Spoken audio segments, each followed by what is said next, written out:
Oigan, bueno, pues ¿qué les puedo decir? Este episodio no es un episodio cualquiera, este episodio es un súper episodio. Yo sé que valoro mucho cada uno de los episodios que he tenido anteriormente, pero este no lo puedo negar, tiene algo, tiene un plus, tiene un, un, un- una atmósfera y unos temas que, me hicieron así de que temblar, patinar, disfrutar muchísimo. Y esta persona, mi invitado de hoy, es otro nivel. La verdad me sentí, ya de antes me sentía muy feliz, ¿no? De conocerlo. Pero después de que tuvimos esta plática dije, wow, tuve una plática con un tipazazazazo, ¿no? Y me da mucho gusto que me ha dado la oportunidad de hacer este episodio con él. Espero que sea uno de muchísimos y espero que sea algo que edifique y ayude a mucha gente. Son temas difíciles. Si tú me lo preguntas, yo creo que si tienes menos de 15 años no lo escuches.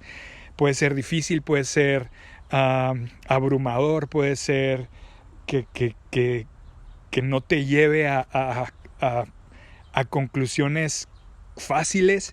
Te puedes asustar, no sé, o sea, puede estar complicado, ¿no?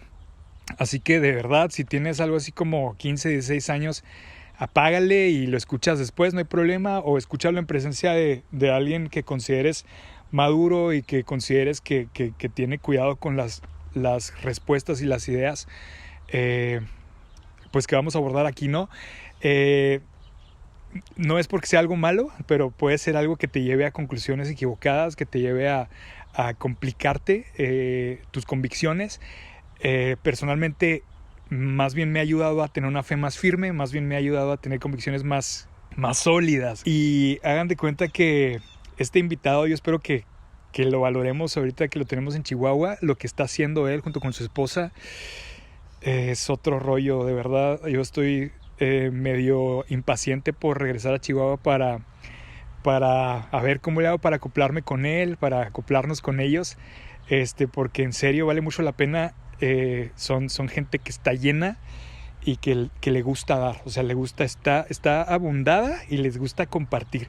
Y no me refiero solamente a las cuestiones como materiales, ¿no? Sino a la riqueza interna como personas. Disfruté tanto esta charla que por eso tal vez estoy echando estas flores, pero bueno, de verdad lo hago públicamente. Gracias, Juan, por esta oportunidad, y en serio yo espero que se multiplique ese anhelo y ese amor que tú tienes, como lo mencionaste, por el conocimiento, por un conocimiento saludable y por el amor, ¿verdad?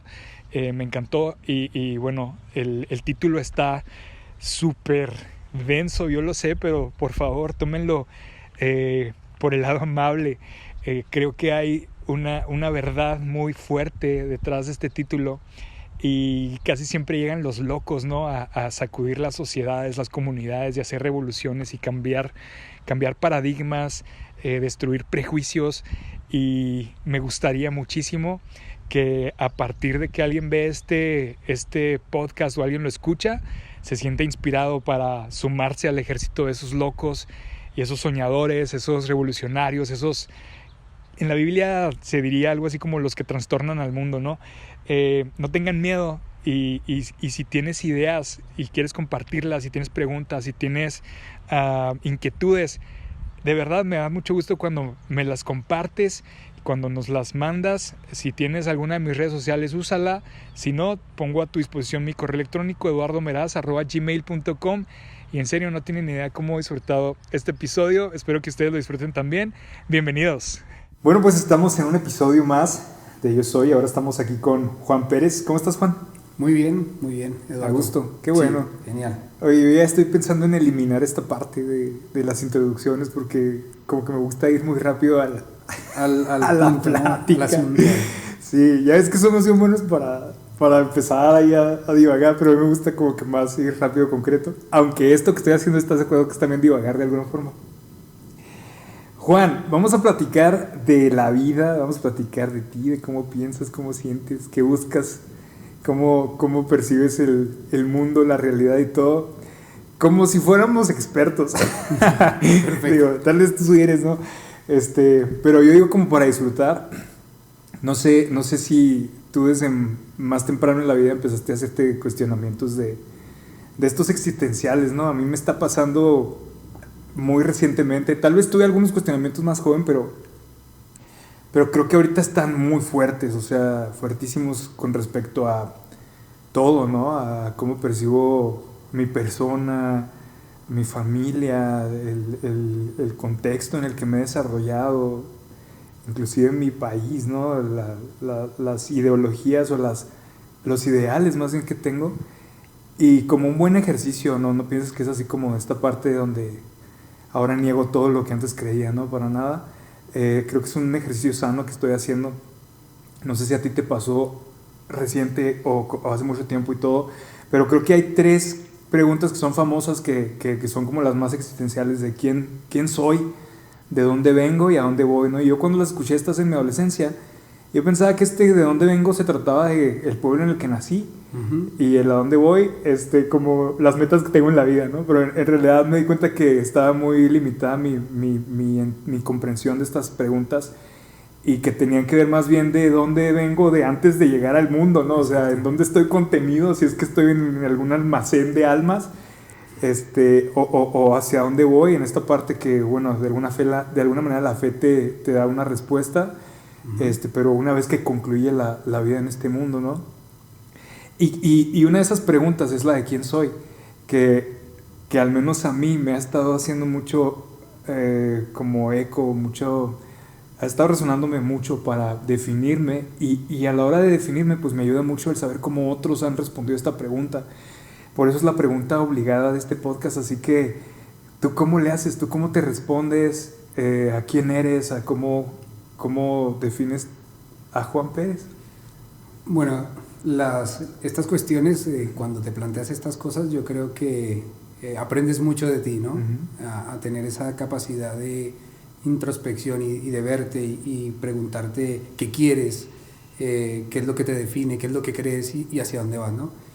Son preguntas que tal vez tristemente hoy no tienen tan buena prensa, o mejor dicho, no han quedado en el olvido por la rapidez de la vida, por las líneas que nos ha marcado nuestra sociedad, tal vez el vivir para trabajar, el formarnos, el hacer una familia, y no te detienes a pensar estas cosas que son importantes, ¿no? Y por lo tanto, cuando uno no tiene este espacio, pues cuesta responder una pregunta de estas. ¿Y cómo me defino? Bueno, yo creo que lo que tú decías antes es importante, ¿no? Esa formación, la vida familiar, el contexto donde naces, el país, lo que cree tu familia, lo que te enseñan a creer. Yo creo que eso define mucho quién eres, ¿no? No podemos escapar de ello. Uh-huh. También la parte genética, obviamente, pero en el proceso de mi vida creo que las cosas van cambiando y en este momento, ¿cómo me definiría? Bueno, yo creo que decirlo así a priori, soy un cristiano. Uh-huh. Mi fe está puesta en Jesús. Obviamente interpreto de una forma que es muy particular en mi experiencia, en lo que he vivido y en lo que creo y en lo que he podido indagar y en lo que me he podido preguntar, pero definitivamente me define el hecho de ser cristiano. Y desbozando esto, pues creo que me defino como un filántropo, un amante de la humanidad. Tengo mucha fe en la humanidad y creo que es importante amar en la sociedad en la que vivimos y todo lo que quiere decir eso. Y por otra parte también me define el tema que soy un amante del conocimiento, de la sabiduría, del saber. Creo que son 2 cosas que en este momento me definen, ¿no? Por un lado el amor y el saber. Entonces Juan es una persona que vive su vida intentando ampliar ese campo del amor hacia los otros, cosa que aprendo de mi fe cristiana. Uh-huh. Y por otro lado el amor al aprender cada día y estar con los ojos muy abiertos. Creo que me definiría de esa forma. Ahorita voy a buscar una pregunta que le hice a un amigo. La voy a buscar aquí en el chat, ¿no? Uh-huh. Pero mientras te voy a dejar con otra pregunta. Mencionaste que te defines como un cristiano. Y yo he escuchado posturas sobre si Jesús quería establecer el cristianismo como una religión o si simplemente el cristianismo fue una etiqueta que se empezó a utilizar, digámoslo, sin el permiso o sin la intención de que Cristo quisiera como formalizarlo de una manera como una religión organizada. Entiendo obviamente que cristiano sería quien sigue a Jesús, quien sigue las ideas, los principios que él predicaba, pero también de alguna manera entiendo que las etiquetas marcan, es una ayuda para identificar, desde luego, pero también marcan una división. Y en el punto de cristiano, ¿estás de acuerdo que ya te despega o te desmarca de otros grupos? Y empieza a existir esta inevitable condición de rivalidad o de competencia o de tú estás bien, yo estoy mal, ¿no? Y empieza a ocasionar un problema inclusive dentro del grupo de los que se toman de esta palabra, porque empieza a haber cristianos y luego otra etiqueta que se añade, ¿no? Y luego cristianos y otra etiqueta que se añade. Esto lo platiqué tantito con Aarón Lechuga. Me gustó que él respondió, pues muy honesto su pregunta, pero es algo que me tiene de alguna manera preocupado, porque ¿qué tan importante es la etiqueta? ¿Y cómo podemos estar tan confiados en la etiqueta si a fin de cuentas la esencia no representa lo que es un cristiano? No sé si me estoy explicando y si estoy complicando la pregunta. Estoy analizando lo que estás planteando. Sí, porque imagínate, alguien llega y dice, bueno, yo soy esto, y utiliza una etiqueta, ¿verdad?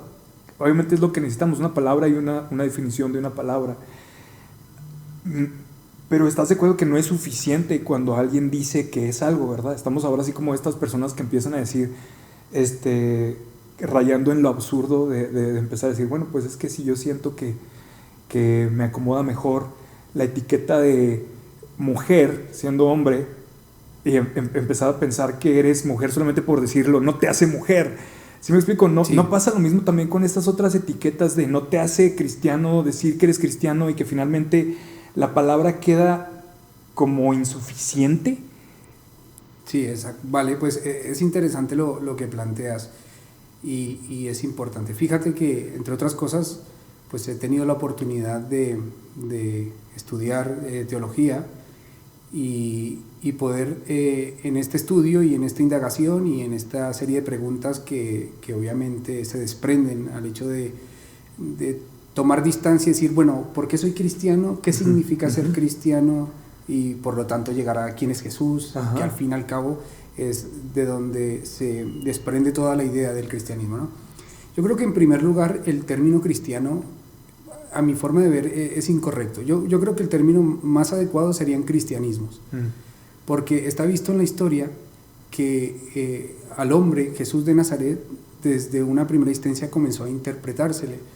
¿Y eso qué quiere decir? Que comenzó a generar una serie de visiones diferentes y muy ricas y muy creativas, ¿no? Una de las cosas que en mi estudio he podido comprobar es que, por ejemplo, cuando comienza a repensarse la figura del Galileo que vivió en Palestina, es que el primero que escribe es Pablo, que escribe la primera carta, es primera de Tesalonicenses, 20 años después de la muerte de Jesús, y él ya tiene una idea de quién es Jesús, ¿no? Y luego vienen los evangelistas, de una u otra forma influidos ya por Pablo, porque el primer evangelio que se escribe, según el consenso de la ciencia o del estudio de los manuscritos, es Marcos en el año 70, o sea que han pasado ya 40 años después de que se comienza a redactar la vida de Jesús. Y vemos una presentación de Jesús diferente, que rescató ciertas cosas que Pablo no mencionaba, la vida de Jesús, ese mensaje del reino de Dios que no se menciona en Pablo, por ejemplo, ese Jesús más amante, o mejor ese taumaturgo que iba sanando y haciendo exorcismos por las diferentes aldeas de Galilea, aquel que se le vincula ya con el Hijo de Dios, pero luego viene Lucas, viene Mateo y comienzan a reinterpretar nuevamente la figura, tomando en cuenta tal vez Marcos, pero comienzan a darle una forma diferente. Y ya no hablemos de Juan, que es una perspectiva totalmente diferente, un evangelio muy tardío, que es en el año 90 aproximadamente, donde se escribe, a finales del siglo II, donde nos presenta un Jesús totalmente diferente. Inclusive revisando bien y leyendo de manera crítica los evangelios, crítica en el buen sentido de la palabra, o sea, reflexivo, comparando, uno llega a la conclusión que cada uno quiso mejorar al anterior y presentar una figura de Jesús más creativa y que explicara cosas a sus comunidades, y por lo tanto me parece a mí eso es una gran riqueza, y por eso te digo cristianismo, el hecho de que podamos al fin y al cabo inspirarnos en Jesús y buscar nosotros respuestas y qué nos quiere decir a nosotros. Y no solamente eso quedó ahí, a través de la historia sabemos que hay diferentes grupos cristianos que tal vez no tienen nada que ver con nosotros en cuanto a su forma de interpretar, y inclusive en sus textos son diferentes a los nuestros, y eso es una riqueza importante. Entonces, a la hora de decir soy cristiano, ¿por qué soy cristiano? Porque en esa riqueza yo lo puedo entender como una riqueza enorme, ¿verdad? Magnífica, sí. Que tal vez ni vas a poder terminar con... No, de hecho no vas a poder terminar con semejante riqueza, pero al mismo tiempo esta abundancia de interpretaciones genera confusiones, genera esta parte que te digo, agrupaciones, diferencias, y entonces, ¿qué es lo que nos hace poder confirmar que una persona es o no es? ¿O cómo tú puedes cotejarte con algo y luego decir, efectivamente, sí puedo decir que soy cristiano y me estoy evaluando con esta, digamos, lista de pruebas y resultó que sí, claro, sí eres cristiano, que soy aprobado, ¿no? Pues yo creo que definirlo... Es complejo lo que te estoy diciendo, sí, lo entiendo, sí, pero sí podríamos definir y tal vez se podría marcar algo que tenga que ver con ese... Porque si hablamos que el cristianismo es un seguimiento a la figura de Jesús, creo que hay cosas que podemos rescatar y que podemos practicar y por lo tanto parecernos a Él, y eso yo creo que sería lo que confirmaría si eres cristiano o no lo eres, ¿no? Pero ya te digo, como es tan rico y es tan amplio, no hace falta especular ni mucho menos, sino solamente la historia, verla, para que te des cuenta de que ha existido el cristianismo o ese Jesús más espiritual, de la comunidad de Juan, arriba, abajo, bueno, malo, verdad, mentira, o ese Jesús de los sinópticos, que es aquel que se le consideraba el hombre que estaba con las gentes dolidas, las prostitutas, los pecadores, aquel que se involucró con el sufrimiento de las personas, aquel que habló de un padre en términos cercanos, ese Dios que para muchos era un Dios tal vez lejano, un Dios que si la haces la pagas. Pues Jesús toma esa interpretación tal vez de algunos profetas, donde es el Padre sencillamente, como tal vez lo menciona Isaías, el Padre cercano, amoroso, que descoloca a la gente cuando es capaz de ir por la oveja que se perdió y dejar las 99, ese Padre que es capaz de perdonar al hijo que se fue y hizo todo lo malo, todo lo que no se podía hacer, y lo recibe con los brazos abiertos, que en definitivas cuentas yo creo que la misericordia y el amor. Y creo que las personas que tienen esto, que son personas amorosas, misericordiosas, de manera auténtica, real, yo creo que se les puede mencionar como cristianismo, ¿no? Me parece que en la práctica se definiría muy bien, ¿no? Esa misericordia y ese amor sin límites. Ahora, ¿qué pasa cuando te topas con personas que no comulgan con la fe cristiana, pero que manifiestan estas prácticas? O sea, prácticas de amor y prácticas de misericordia y prácticas llamémosle filantropía, como tú lo dijiste también ahorita, hacia el prójimo, y que no necesariamente están de acuerdo con las religiones o con las ideas pues sí, de la institución organizada, de la iglesia. ¿Sí me explico? Sí, los etiquetarías como simpatizantes, como cristianos de otro tipo, o ¿cómo le harías con estas personas? Bueno, en este caso yo creo que la bondad y el altruismo, la misericordia, la solidaridad está visto que hace parte de nuestra construcción biológica, ¿no? En nuestro cerebro parece ser, según los estudios, que está determinado o mejor dicho, está programado de alguna u otra forma para ayudar a los otros, para amar a los otros, ¿no?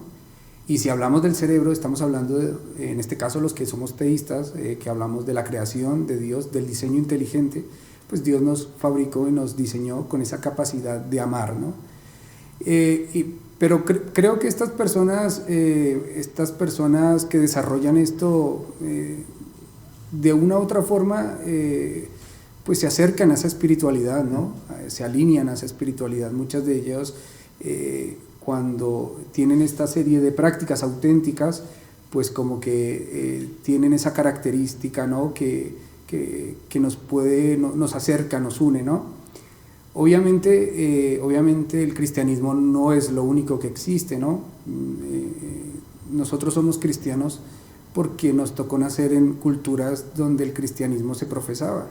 Si nosotros hubiésemos nacido en Argelia, por ejemplo, o si hubiésemos nacido en la India, pues tendríamos otro tipo de prácticas. Y eso hay que analizarlo, y eso hay que pensarlo. Rubros bastante complejos, ¿no? Exactamente. Y lo bueno es que se pueda dialogar, y se pueda pensar, y se pueda ahondar en estos asuntos.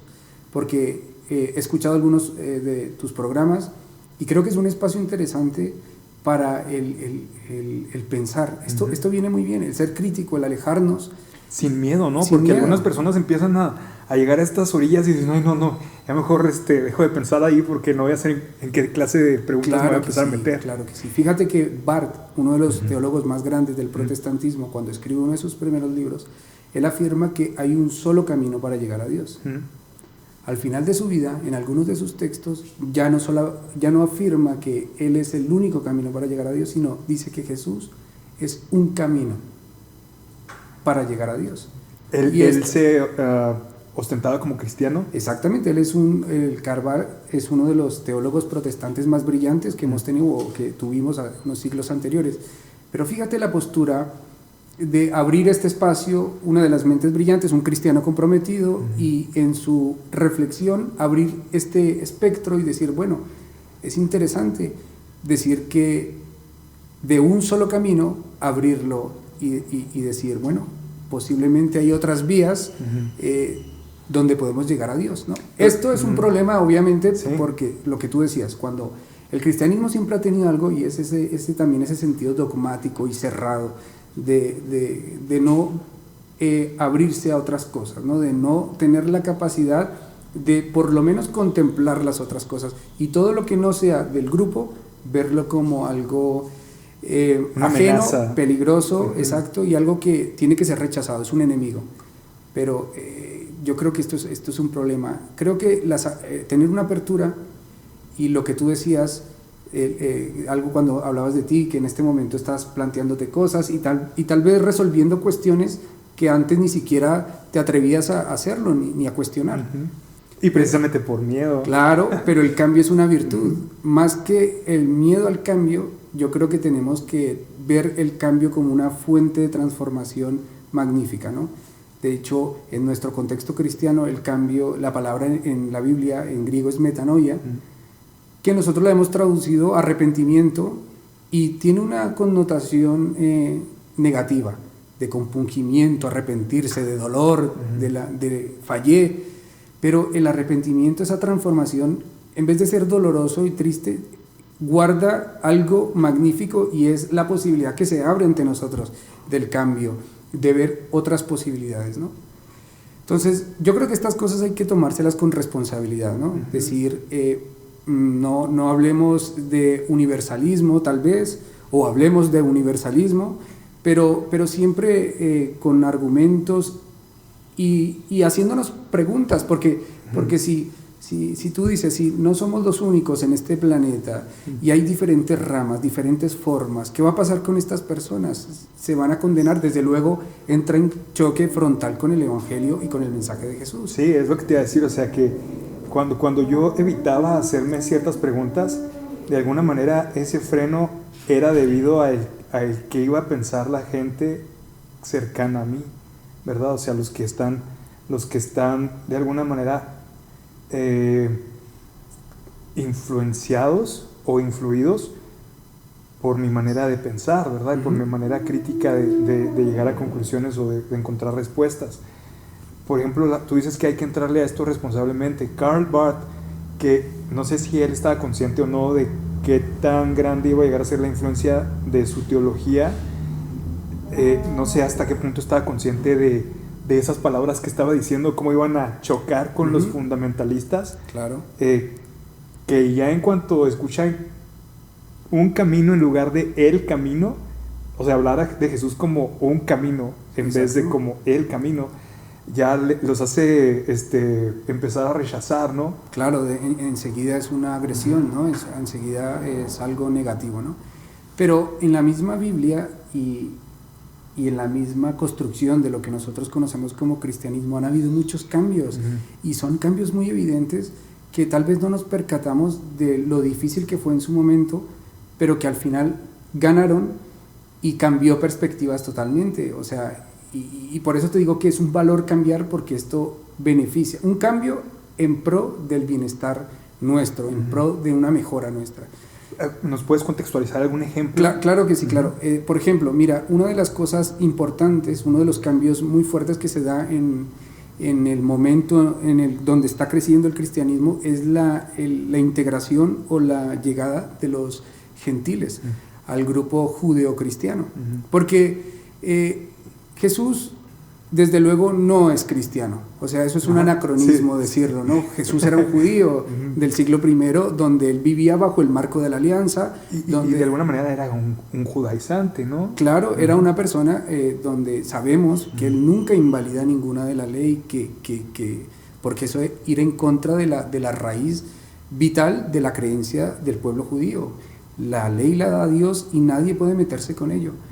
Entonces, Jesús es un judío que sí que ahonda en una profundidad interesante en lo que quería decir las cosas, que esto también lo hacían los rabinos de su época. Cuando uno lee y compara la literatura rabínica, el Talmud y todos los diferentes textos que tenemos, uno llega a la conclusión que el rabino o el judío también intentaba profundizar y darle un rigor, ¿no? a la ley, no quedarse a medias tintas, pero nunca invalidarla, nunca, absolutamente nunca, ¿no? Tal vez lo diferente de Jesús fue que él se dio una importancia inusual, que eso hacía que las personas dijeran un poco, o sea, al final la autoridad que tienes tú es más que la Torá, podríamos llamarlo de alguna forma, ¿no? De decir, deja todo y sígueme, ¿no? Ese seguimiento, la gente dejaba todo y seguía al estudio de la Torá, pero sí, a una persona, esto está sonando un poco extraño. Es que es como si ahorita lo trajeran nuevamente a Jesús y empezara a decirnos cosas añadidas a las enseñanzas que hemos recibido, ¿no? Exactamente, no entraría, lo rechazarían inmediatamente, porque no iba un judío en aquel momento que venía de Dios o que hablaba de parte de Dios, no podía invalidar lo más importante que era la ley, ¿no? Entonces aquí surge una cosa interesante, y es Pablo, la irrupción de Pablo, que es interesante, o mejor dicho, la irrupción de la iglesia gentil, porque esto lo podemos ver en Lucas tal vez, y en los demás evangelios, porque ya hay como una aceptación de los gentiles, y esto generó un problema en su momento, porque tú te podías salvar si eras gentil, porque esto es la teología de la restauración de Israel, que viene de Abraham, serán benditas en ti todas las naciones de la tierra, pero tenían unas líneas muy definidas. Claro, tú eres del Ponto, tú eres de Frigia, pero tú vienes aquí y si te quieres salvar, tienes que cumplir la ley de Dios, toda la ley de Dios, los 613 preceptos, y tienes que, incluidos la circuncisión y todo. Esto era un problema porque el mundo gentil no lo iba a aceptar. La circuncisión. A ver, si tú eres judío y te circuncidan al 8º día, pues no hay problema. Tú no puedes quejarte, ni mucho menos, ni puedes defenderte, solamente lo hace tu familia y ya está. Pero un romano con 30 años, con 25 años, que le digan de circuncidarse cuando no había penicilina, cuando no había absolutamente, que un corte en el cuerpo te podría matar, eso ya era un problema. Era un cuchillo que se llama el sílex, era un cuchillo importante donde te hacían esa práctica. Pues claro, el romano ni de broma iba a hacer algo así. Una, porque te podías morir de una infección, ¿no? Y la segunda, porque en el mundo grecorromano el cuerpo era súper importante. Entonces, un romano entrar a un balneario y que todo el mundo viera que tenía la circuncisión, se iban a reír, pero a carcajadas de él, porque había hecho algo, un corte súper extraño y iba en contra de la cultura de aquel momento. Entonces, no me daba garantías para mí hacerme judío o hacerme un fiel de la religión judía, porque implicaba cosas que no estaba yo dispuesto a hacer. Las mujeres, sabemos que había mujeres simpatizantes, que en esos tiempos se les llamaba a estos grupos de simpatizantes, se les llamaba los temerosos de Dios. Las mujeres ingresaban sin problema, porque ellos no tenían que hacer este tipo de cosas, no tenían que circuncidarse, ni mucho menos, sino ya entraban y obviamente les gustaban las leyes judías, porque eran atractivas.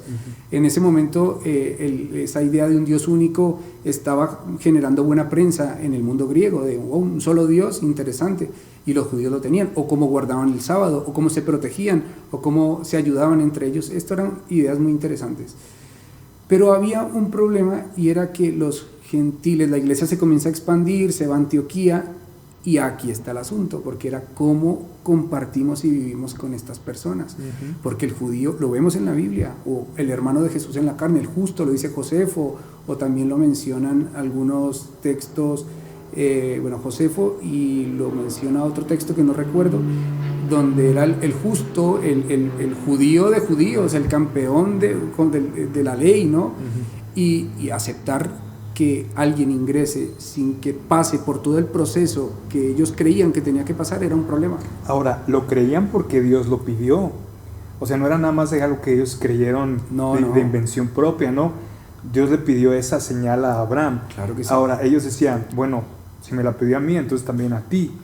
De alguna manera Pablo lo que hace es interceder por los gentiles y les dice, no es necesario que ellos practiquen todo nuestro ritual, ¿no? Ahora, ¿qué tanto entonces? Porque hay algunas cosas que en la actualidad se siguen pidiendo que las apliquemos, pero que son peticiones que podemos apelar y decir, se las pidieron a los judíos. No sé si me explique, pero hay gente que así se quita de encima, por ejemplo, el dar los diezmos. Dicen, ¿a mí por qué me piden los diezmos? Si eso fue muy exclusivamente una petición también de Dios para el pueblo judío, y ahora lo quieren hacer exactamente como la circuncisión, pero a los gentiles, pero el diezmo a gente que no necesariamente es judía. No sé si me explique, pero ¿cómo hacer para esta distinción de qué sí tomo y qué no de lo tomo? Que Dios pidió de los judíos para mí, aunque no sea judío, y qué parte no tomo? Exacto. Te decía que la actuación de Pablo tuvo muchos problemas porque la verdad introdujo algo muy innovador. O sea, el hecho de que Pablo haya visto ese problema, porque claro, Pablo pensaba que el mundo, que ya venía al Señor. O sea, cuando uno lee las cartas de Pablo, él tiene el pensamiento de que en 2 días se acaba el mundo y que viene el Señor. Pero claro, él se da cuenta que los judíos no se convierten del todo al mensaje de Jesús, que no creen que Jesús es el Mesías y el Señor. Entonces él comienza a pensar esto y a valorar, y dice un momento, entonces el tema piensa la teología de la restauración, que dice, no, pues entonces los gentiles es un tiempo, porque la teología de la restauración dice que los gentiles se incorporan, un grupo de ellos, y luego ya está, es el momento en que viene el Señor, ¿no? Entonces él sale desesperado a que los gentiles se conviertan, pero obviamente se da cuenta de que aquí hay problemas serios, porque el judaísmo es algo muy étnico, que no triunfaba en el mundo grecorromano. Entonces él aquí da un giro, o no solamente él, sino ya toda una serie de personas que va introduciendo el cambio, de gentiles que se van convirtiendo, y en un momento dice, no, pues la circuncisión es del corazón. Y esto es una novedad. Y dice, los gentiles ya no se tienen que circuncidar, sino que es un acto del corazón. Ajá. Y le cambia por completo el sentido. Y de alguna manera lo aceptan los apóstoles, ¿no? Y terminan llegando a conclusiones de, ok, a los gentiles les vamos a pedir solamente estos puntos. Históricamente es un problema, porque Lucas tiene la tendencia de armonizar absolutamente todo, de dar esa sensación de paz, de conjunto, de que todo fue correcto, pero si uno lee Gálatas 2, que es el enfrentamiento que tal vez tiene en el Concilio de Jerusalén Pablo y los apóstoles, se da cuenta que hubo una gran tensión. De hecho hay facciones que quedan muy claras, igual aunque Lucas intente atenuar, se ve que hay diferentes opciones. Están los que dicen, no, ni de broma, no, ni hay que pensarlo.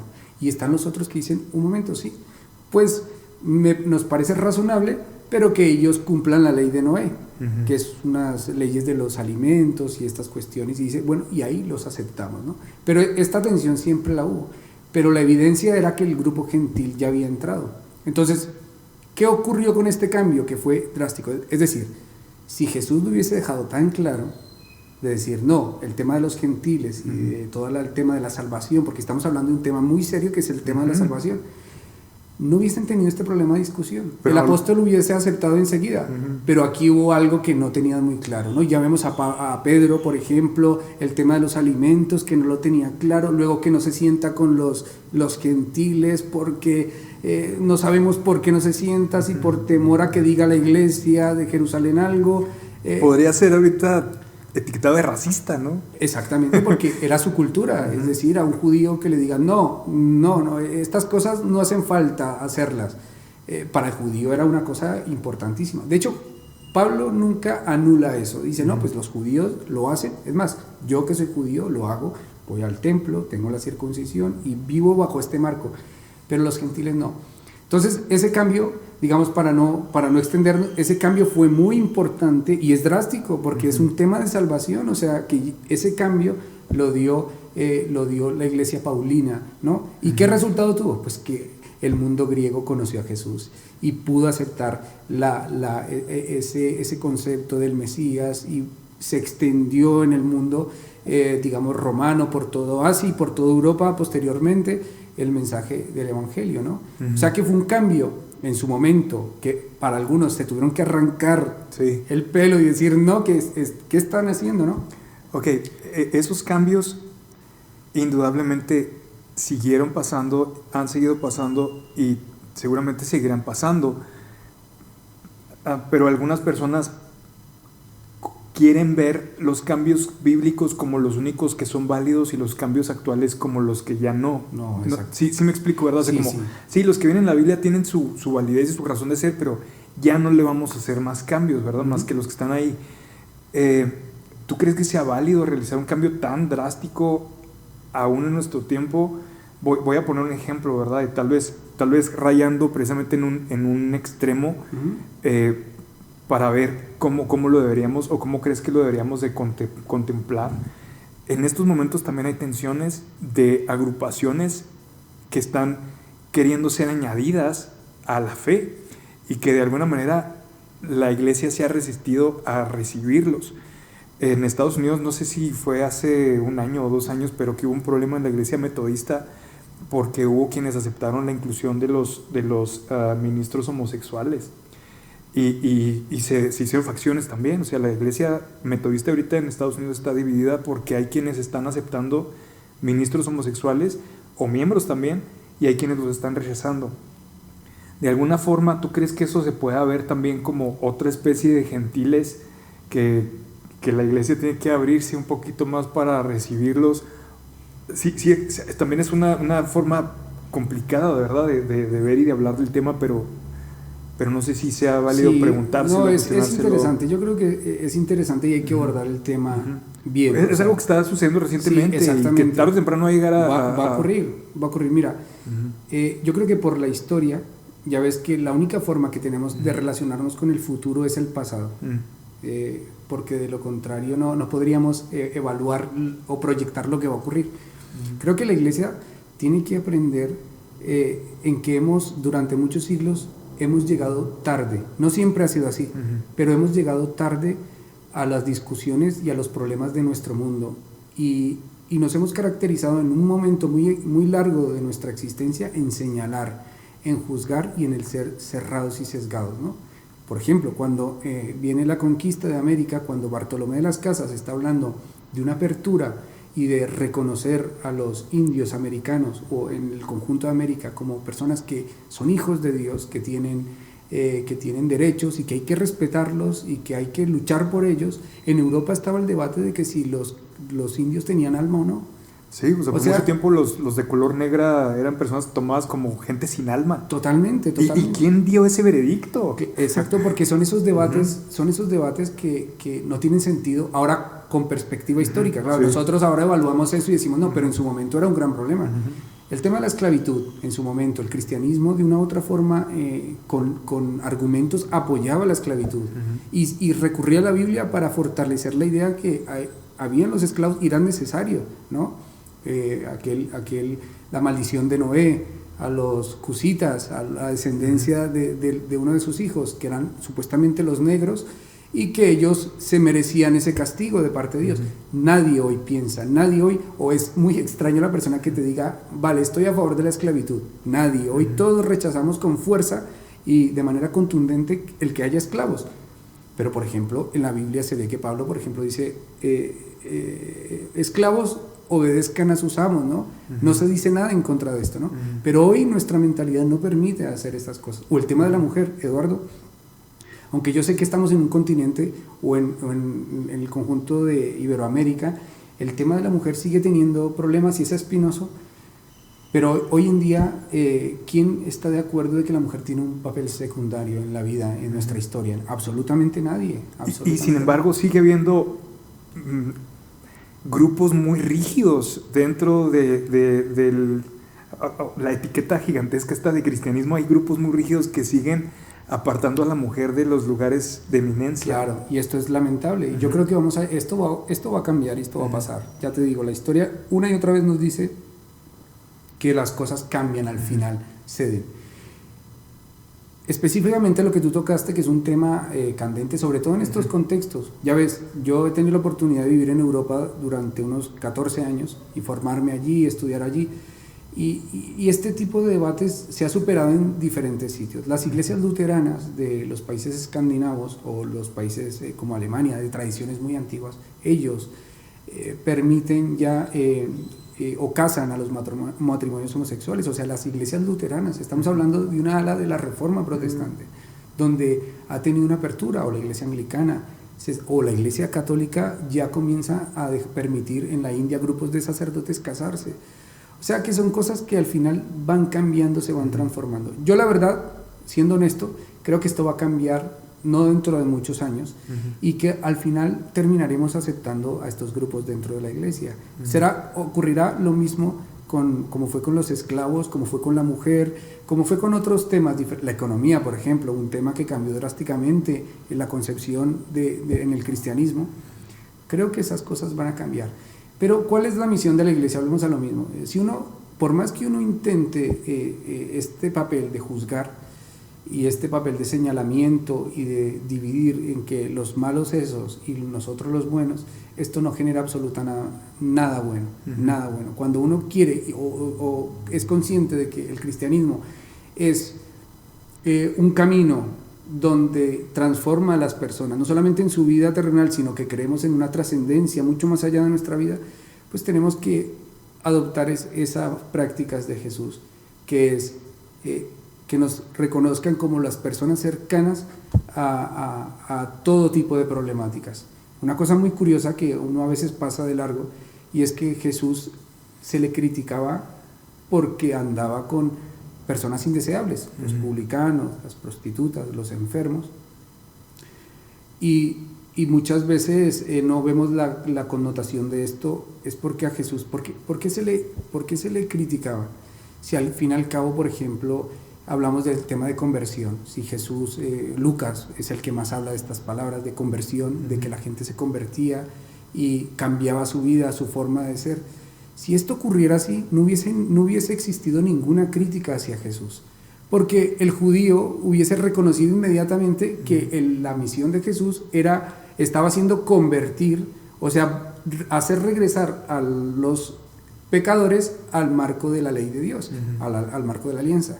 Y eso, ningún judío en su época estaría en contra de esas cosas, absolutamente. Era algo bueno, es decir, un profeta o X persona está atrayendo nuevamente al arrepentimiento y esas cosas. No hubiese generado ningún debate. Pero lo que trasciende es que, qué curioso, ¿qué pasaba con estas personas?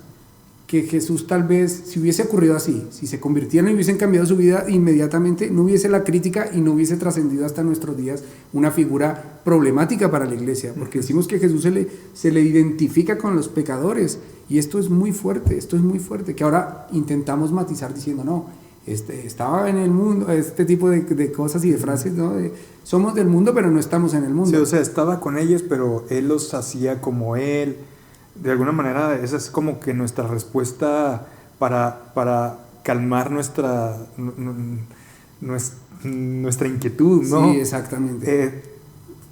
Se me hace que son temas que la mayoría de la gente prefiere no abordar, prefiere como que darles la vueltecita y decir, bueno, que ahí se peleen los que toman estas decisiones, ¿no? Exactamente, estos son problemas, exactamente. Sí. Nosotros nos metemos, ni siquiera mencionamos el tema, ¿no? Tema sexo, tema drogas, tema homosexuales. Esto no se puede hablar, no se puede hablar, no genera un debate.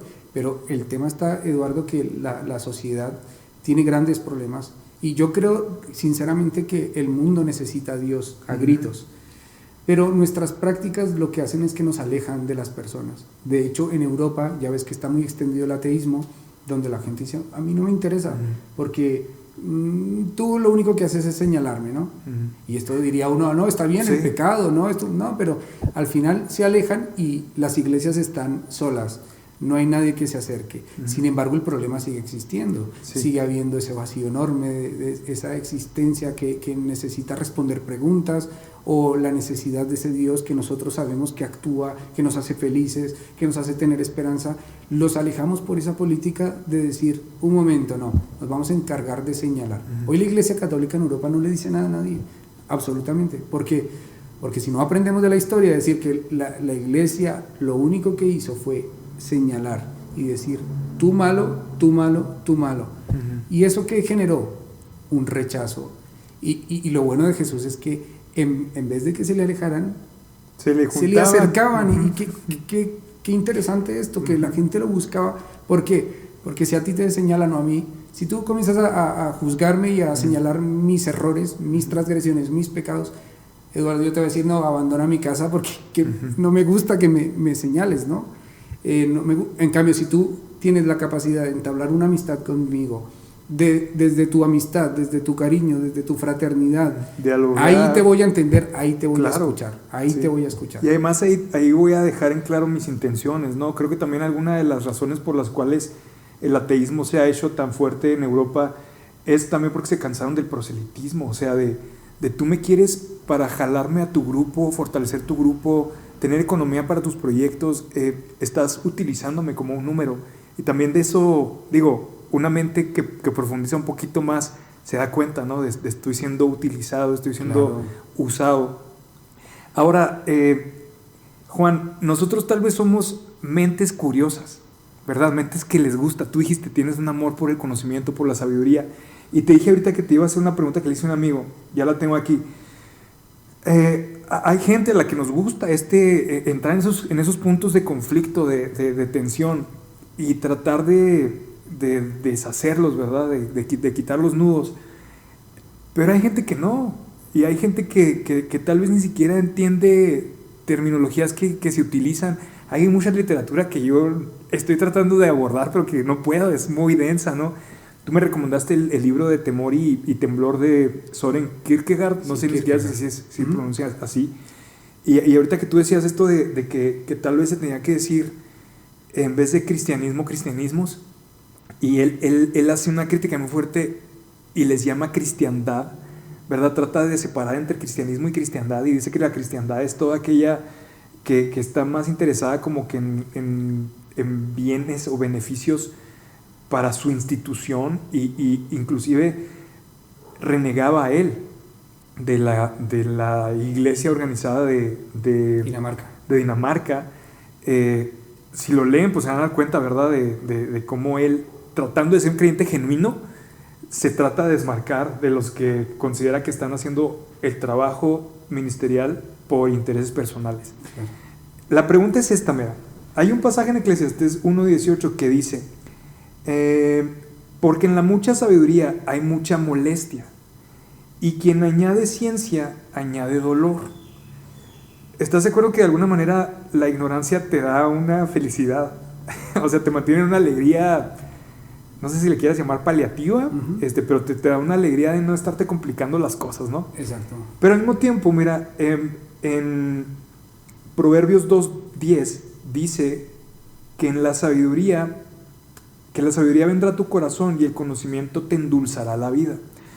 Entonces, por una parte, en Eclesiastés Salomón dice que va a añadir dolor y aflicción o sufrimiento, Pero por otra parte, en Proverbios también Salomón dice que te va a endulzar la vida. ¿Cómo se complementan o cómo te entiendes estas dos facetas del conocimiento y de la sabiduría? Porque sí son cosas distintas, ¿no? Exactamente. Bueno, yo ya te digo, yo soy uno de las personas que piensa que vinimos a esta vida a aprender.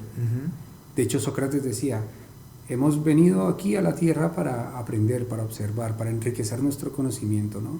Y aquel que no lo haga, no ha entendido lo que es la vida y es un animal.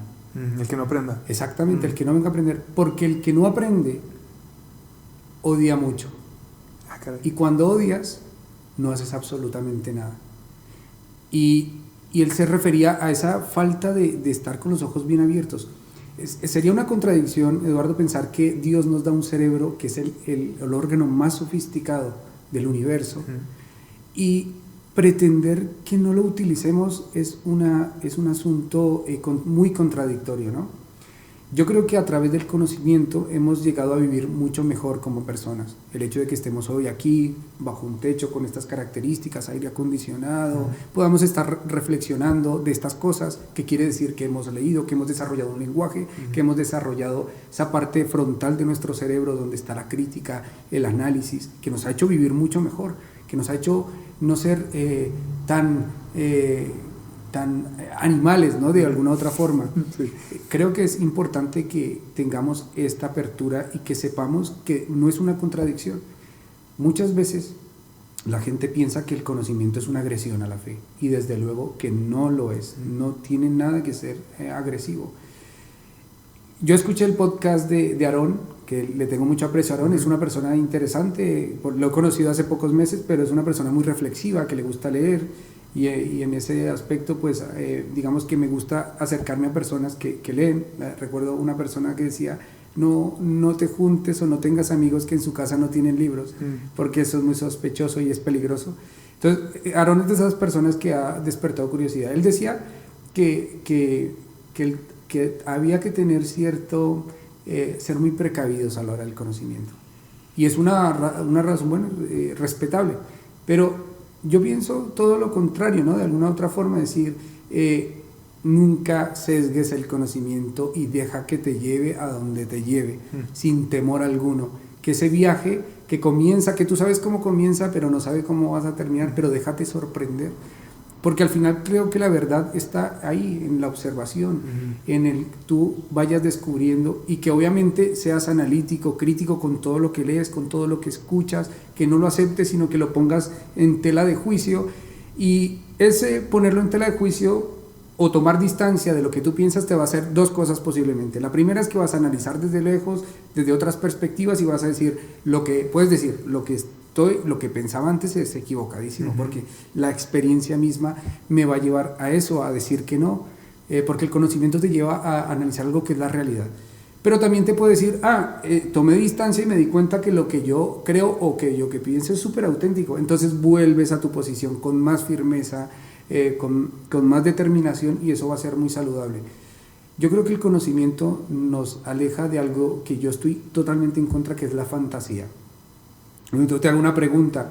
¿Tú sueñas de vez en cuando, cuando estás dormido? ¿Sí? ¿Te recuerdas alguno especial? ¿Algún sueño último, más o menos? ¿O no? Sí, pero no lo quiero mencionar. Vale, no, pero bueno, sí lo recuerdo. Detalles, pues cuéntame. ¿Tú recuerdas cómo estabas vestido en el sueño? No. ¿El color de tus zapatos? Tampoco. ¿Estaba haciendo calor, frío? No recuerdo. ¿Qué calcetines llevaba? ¿Quién sabe? ¿Verdad que no lo recuerdas? Ajá. ¿Y ahora qué color lleva tu pantalón? Como kaki. ¿Tu camisa? ¿Negra? ¿Qué calcetines tienes? ¿De qué color son tus calcetines? ¿De qué color es el asiento donde estamos? Gris. Esa es la gran diferencia entre la realidad y la fantasía. La realidad tiene muchísimos detalles que las puedes explorar, y por donde tú quieras. Y si seguimos profundizando en esta conversación de la descripción, tú me vas a decir los detalles específicos, vas a decir mi nombre, quién soy, cómo es mi aspecto físico, pero en el sueño a que no te acuerdas absolutamente de nada, porque no es real. Y ese es el gran problema de nuestra existencia. A veces elegimos la fantasía por encima de la realidad, y eso es un serio problema. Tú hablabas con Aarón del tema del canon de la Biblia, ¿no? Pues esto es un gran... Cuando tú comienzas a ver los detalles de las cuestiones o cómo se formó el canon, y comienzas a abrirte y a explorar te vas a dar cuenta de muchas cosas, que cada uno de los que esté escuchando que saque sus conclusiones, pero que lo investigue. Porque otra cosa que me gustaría decir es, hay una diferencia enorme entre lo que es investigar y lo que es confirmar. La investigación es eso justamente, es dejarte llevar y hasta donde te lleve la indagación, sin ningún tipo de prejuicio, porque tú te vas a encontrar con cosas que tendrás que asimilar y tendrás que descartar según tu raciocinio o tu capacidad de comparar. Pero aquel que confirma, aquel que estudia, porque se puede estudiar confirmando toda la vida. Si tú tienes la idea de que, en este caso, de que, yo qué sé, una cuestión, de que el capitalismo o el comunismo es lo más grande que ha surgido en el ideario humano en cuanto a la economía, pues lo único que vas a hacer es que vas a confirmar siempre esa teoría. Pero el que investiga es capaz de meterse tanto en un lado como en el otro y dejarse llevar, y esa última razón, esa última decisión de cuando tú investigas, cuando tú exploras, ahondas en los temas, pues es muy libre, y eso tiene la investigación. Entonces, ¿el conocimiento es malo? Yo diría absolutamente que no es malo, no es malo para nada. La creencia fantasiosa que no te lleva a ningún sitio, solamente lo sostienes porque sí, pues me parece que puede ser muy peligroso. Y nuestras religiones, o nuestra religión, el cristianismo, tiene algo, y es que puede ser muy beneficiosa, pero también te puede dañar la vida para siempre. Por eso mismo, por no fundamentarnos. Ahora, ¿tú crees que es el cristianismo el que puede ser dañino, o la manera en la que se aborda o se enseña o inclusive se vive el cristianismo? Porque serían cosas separadas, ¿no? Sí, total.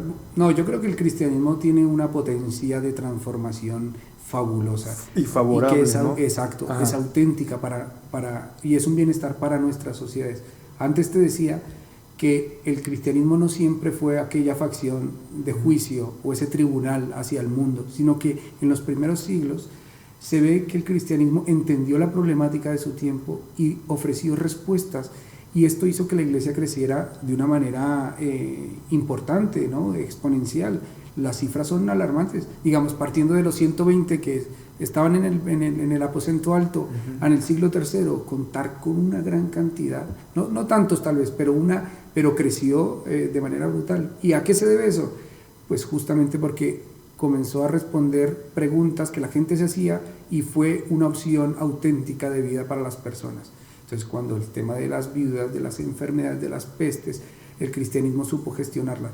Se convirtió en el primer, en el que guardaba a las mujeres que en ese entonces quedaban desprotegidas, las viudas que o eran condenadas a la prostitución o a morirse de hambre. La iglesia les dio un lugar de prominencia, un lugar donde ellas se sentían bien, donde ellas podían rehacer su vida. Y este tipo de cosas, que en este caso te digo que es el amor, lo auténtico del cristianismo, ofrece respuestas importantes. Ahora, hay otros tipos de cristianismo, como te digo, donde han hecho mucho daño a la gente. Sí, o sea, esta misma palabra expresada que se puede leer, le ha dado motivos a gente para que haga eso, lo que acabas de mencionar, darle un lugar de prominencia a las viudas, ayudar a los huérfanos, pero al mismo tiempo le ha dado un curso y un motivo a otros para ir a matar gente. O sea, exactamente. Y hay algunos que precisamente por eso como que batallan en darse cuenta de que hay un cristianismo de lo que Jesús quería que pasara en el mundo, o de lo que Dios quiere que la gente viva, y hay otro manipulado, tergiversado, que también surge de una interpretación. Exactamente, es que ahí está el tema de la interpretación. Y yo creo que el éxito de la interpretación es siempre ajustarlo a la realidad. Que si tu interpretación te lleva a un beneficio en la realidad, entonces es auténtico. Pero si no, tienes que revisarlo. Y recuerdo un libro que leí de una teóloga catalana que se llama Teresa Forcades. Ella leí un libro que se llamaba Teología del Feminismo. Para mí en ese momento era una bomba leer un libro que se llamara Teología del Feminismo.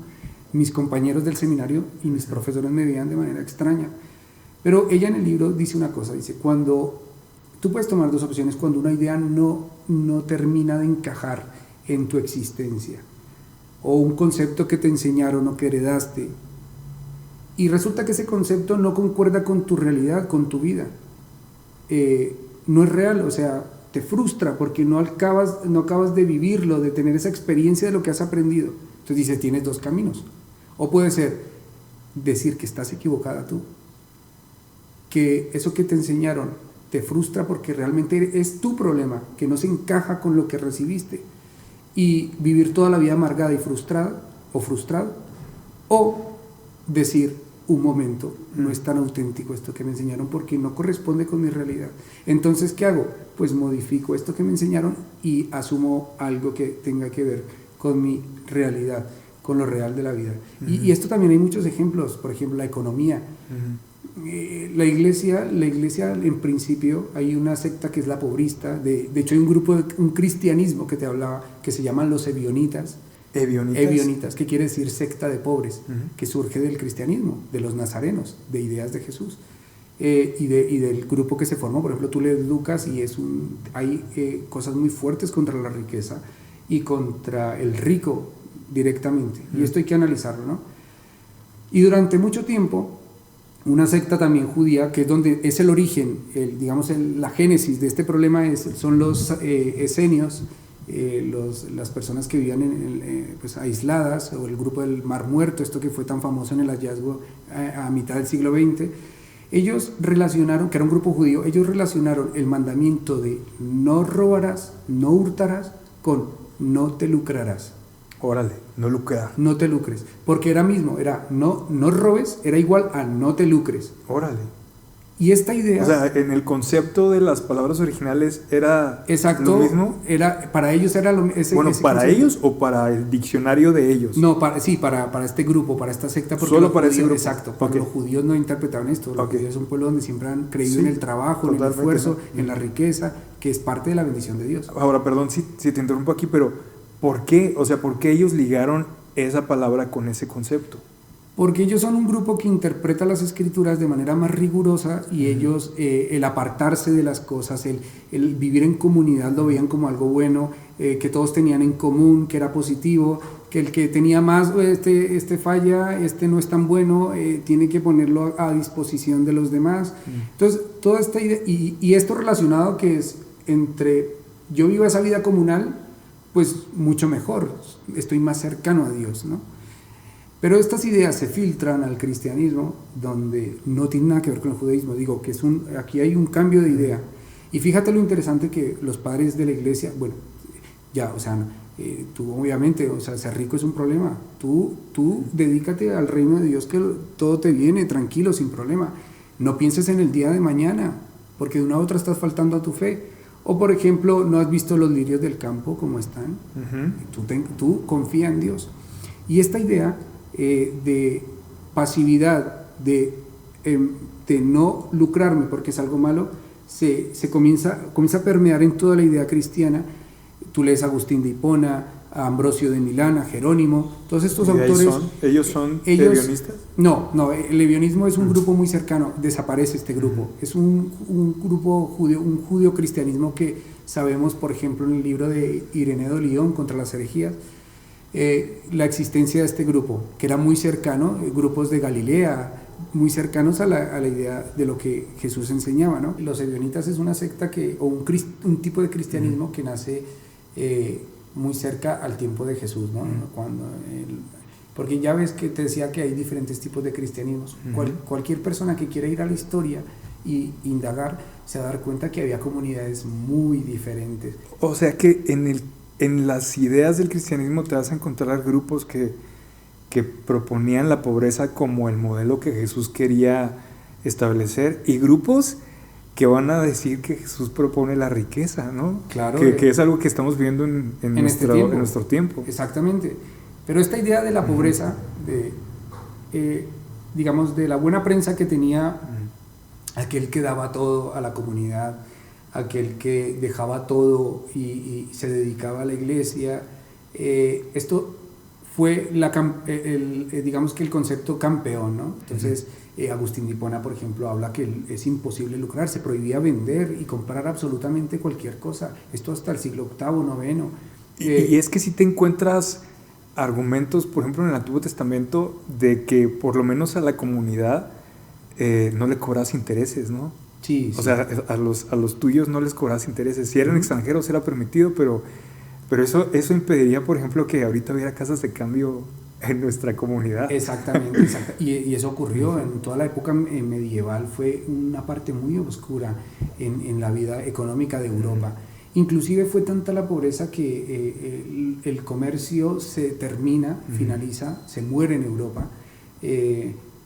Tenemos por ejemplo a Carlomagno, que era el emperador cristiano, y su hijo, donde aplicaban políticas económicas muy drásticas cuando ya comenzamos a hablar del economato, o sea, de dar bonos a la gente para comer o anular por completo la compraventa. Absolutamente no se podía. De hecho, Carlomagno, es una vergüenza decirlo, pero era analfabeto, por ejemplo. Y toda esta idea reinó de lucrarse está mal, es algo negativo. De hecho, en Europa en su momento lo único que generaba dinero era el visitar las reliquias. ¿Las reliquias? Eran las únicas monedas que surgían. De hecho, las monedas se convirtieron, después de ese desarrollo de los griegos, del comercio, las monedas se convirtieron en algo decorativo, porque no valía absolutamente nada. ¿Eso a qué llevó? A que Europa, cuando no tienes bienes, cuando no comercias con objetos o con productos, lo que tienes que comerciar es con capital humano, con personas, esclavitud. Los europeos vendían a los árabes, que eran los que estaban aumentando el comercio, y los que seguían, digamos, explorando, cambiaban a los pelirrojos por comida, o los regalaban a sus hijos, a sus hijas. Inclusive habían leyes en algunos lugares de Europa donde aceptaban el canibalismo, porque no había comida, porque esta idea nubló por completo todo el tema económico, ¿no? De hecho, hay un profesor en Harvard que en el 2003-2004 llegó y juntó toda la literatura del medievo y en el ordenador, y bueno, hizo un programa y lo tabuló todo, y preguntaba, por ejemplo, en los textos, la palabra amor, y te salían 10 millones de veces, bueno, un ejemplo, ¿no?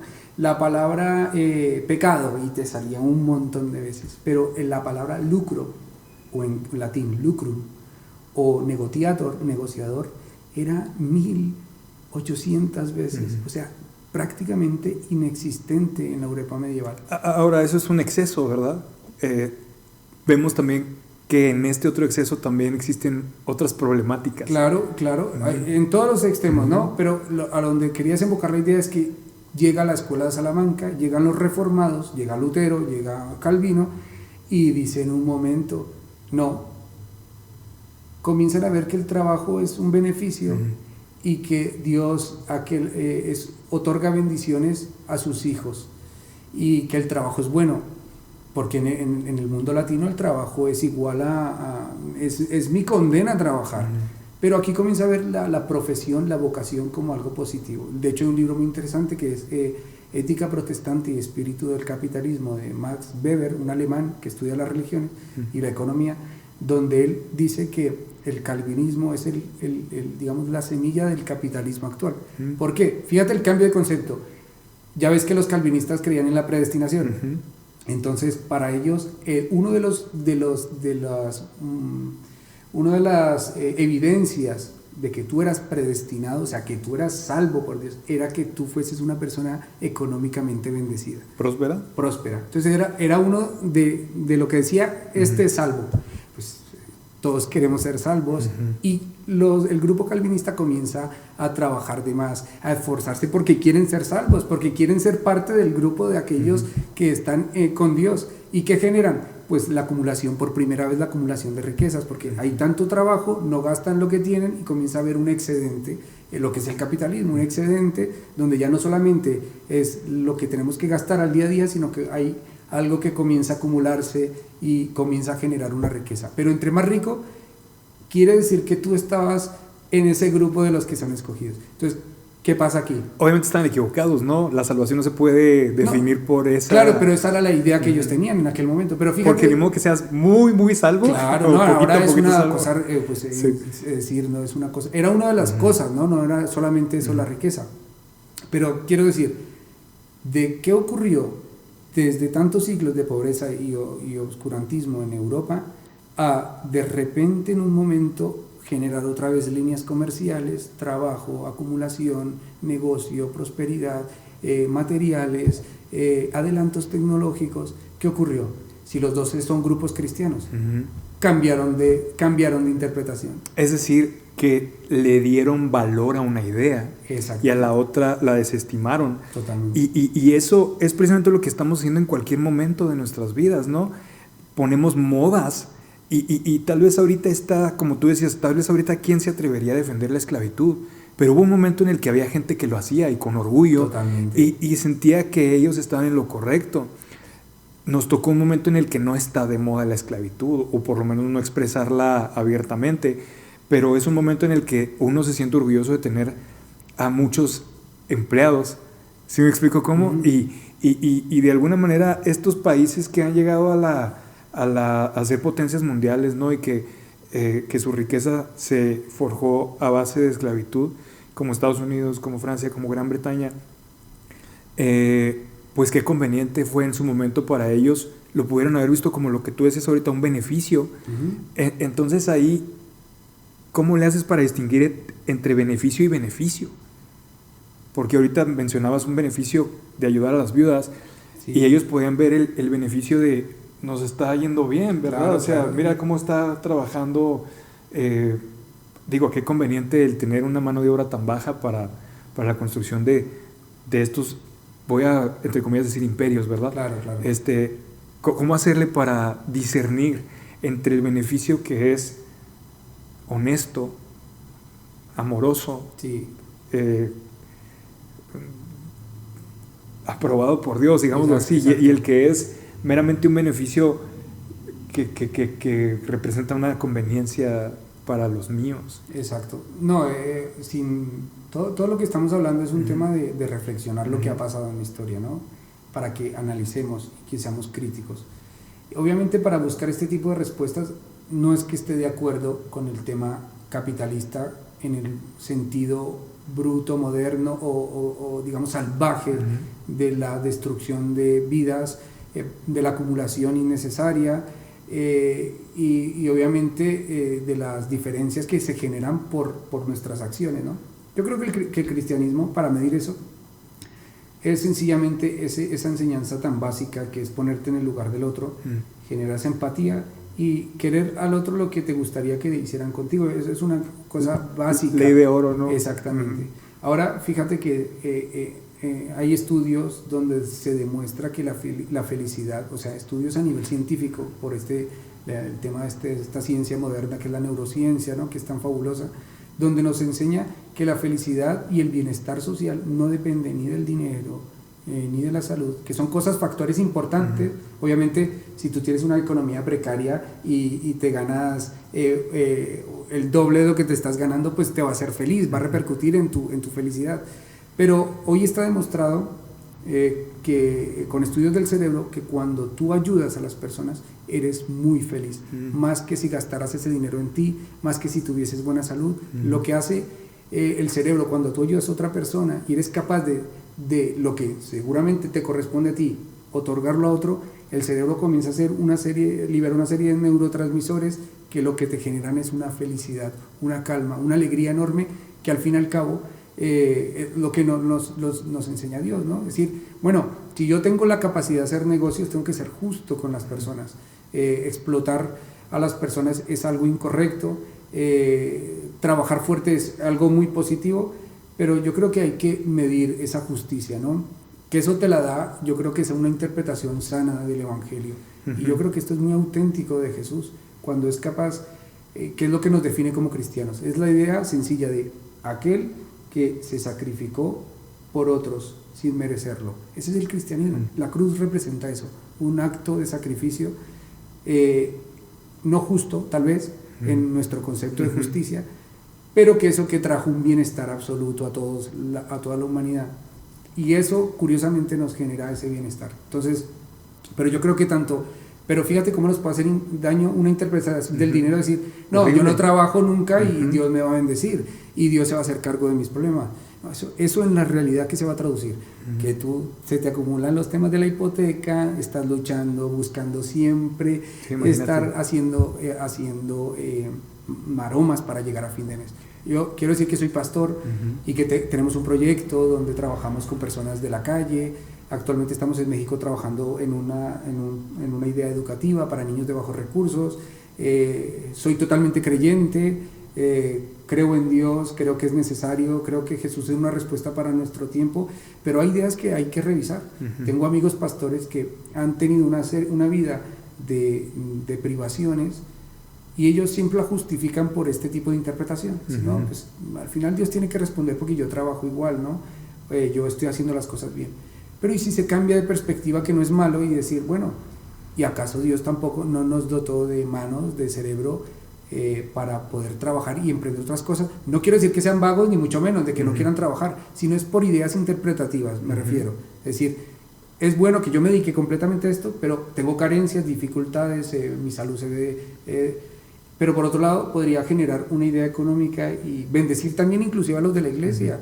Este tipo de ideas determinan la vida de una persona. Por eso te decía que o la fe, tu fe te puede hacer tanto daño o te puede beneficiar muchísimo. Ahora estás tratando el tema ya de la fe, y aquí, fíjate, hay gente que nunca va a tener en sus manos un libro de Karl Barth, ni de Søren Kierkegaard, ni va a tener acceso a estas discusiones, ¿no? Como la que tenemos nosotros. Inclusive hay gente que no va a tener acceso a la Biblia, o sea, empezando por ahí, ¿no? O a que alguien se la trate de desmenuzar o de explicar. Quiere decir que la fe no es exclusiva para las mentes agudas, ¿no? O sea, de ese modo sería una fe que dejaría fuera a muchísimas personas. Entonces quiere decir que la fe es algo mucho más sencillo. ¿Cómo tú le haces para encontrar esta definición de fe que no necesita alimentarse del conocimiento para ser efectiva o eficiente? Pues yo creo que la fe es algo que está en nosotros, ¿no? Yo creo que esa creencia básica de tener a un Dios siempre se ha visto en todas las culturas que ha surgido. No creo que se tenga que tener una sofisticación analítica para poder tener fe, ¿no? Esto desde luego que no. Obviamente cuando hablamos de cristianismo, cuando hablamos de Biblia, estamos hablando de textos, de escrituras, de mentes, de personas, de palabras, que las podemos analizar, que las podemos pensar, que las podemos inclusive revisar, ¿no? Pero cuando hablamos de fe, yo creo que es algo tan sencillo. Es ese mismo concepto del Dios de Jesús que nos enseñó, ¿no? Esa cercanía donde con unas simples palabras podíamos acudir a Él sin ningún tipo de complejidad, ni mucho menos. Es algo inherente en el ser humano y necesario, y que no hace falta, desde luego no hace falta, cuando tenemos una relación con Dios no hace falta conocer, ¿no? Lo que pasa es que al tener el cristianismo, un libro, una serie de creencias, pues esto puede, obviamente, lo modifica absolutamente todo. De hecho, todo lo que creemos, de una u otra forma, en el cristianismo pasa por la Biblia, ¿no? De series de interpretaciones y cuestiones. Eso puede complicar más las cosas. Yo siempre digo, la Biblia es un libro muy complicado, y concretamente el Nuevo Testamento, porque es lo que me he especializado yo en los últimos años, ¿no? Es muy complicado, es complejo para entenderlo, o sea, entenderlo bien, cómo surge, qué mentes están detrás, qué está pasando, por qué se dice esto, por qué se dice lo otro, qué piensan los judíos, por qué se modificó esto, por qué cambió tanto de Pablo a Mateo, estos conceptos. Es muy complicado, pero aún así también entiendo que cuando uno lee la Biblia y tiene ese deseo de conectarse con Dios en palabras simples y sencillas, uno puede encontrar un alivio enorme, ¿no? Una de las cosas fabulosas de los descubrimientos científicos, que es interesante también, es, por ejemplo, están estudiando cada vez más la relación del cerebro y los grupos religiosos, porque se están dando cuenta que hay una relación y hay una afectación directa entre tener una creencia y el bienestar de nuestro cuerpo, ¿no? Por ejemplo, cosas que cuando estás orando, meditando, cuando tienes ese tiempo de apartarte y orar a Dios, se ha descubierto que por ejemplo una parte muy del núcleo del cerebro, que se llama la amígdala, donde controla circuitos de las emociones, incluido el miedo, disminuye lo que te hace sentir miedo cuando estás orando. Wow. O sea, tu cuerpo, el cerebro mismo y tu organismo es afectado de tal que se inhibe ese miedo y tú puedes sentir otras cosas muy placenteras como la paz, la calma. O por ejemplo, también en la reflexión, en el momento de tu fe, se ve que se liberan anticuerpos. O sea, quiere decir que cuando tú estás orando, tu sistema inmune se fortalece. O sea, esas son cosas fabulosas que ¿qué persona no puede tener acceso a ello, ¿no? Y cómo no puede eso ayudarnos y tener esa esperanza, que desde luego creo que hay que tener, que con Dios el día de mañana será mejor. Eso es sencillo y ¿quién no puede acceder a ello?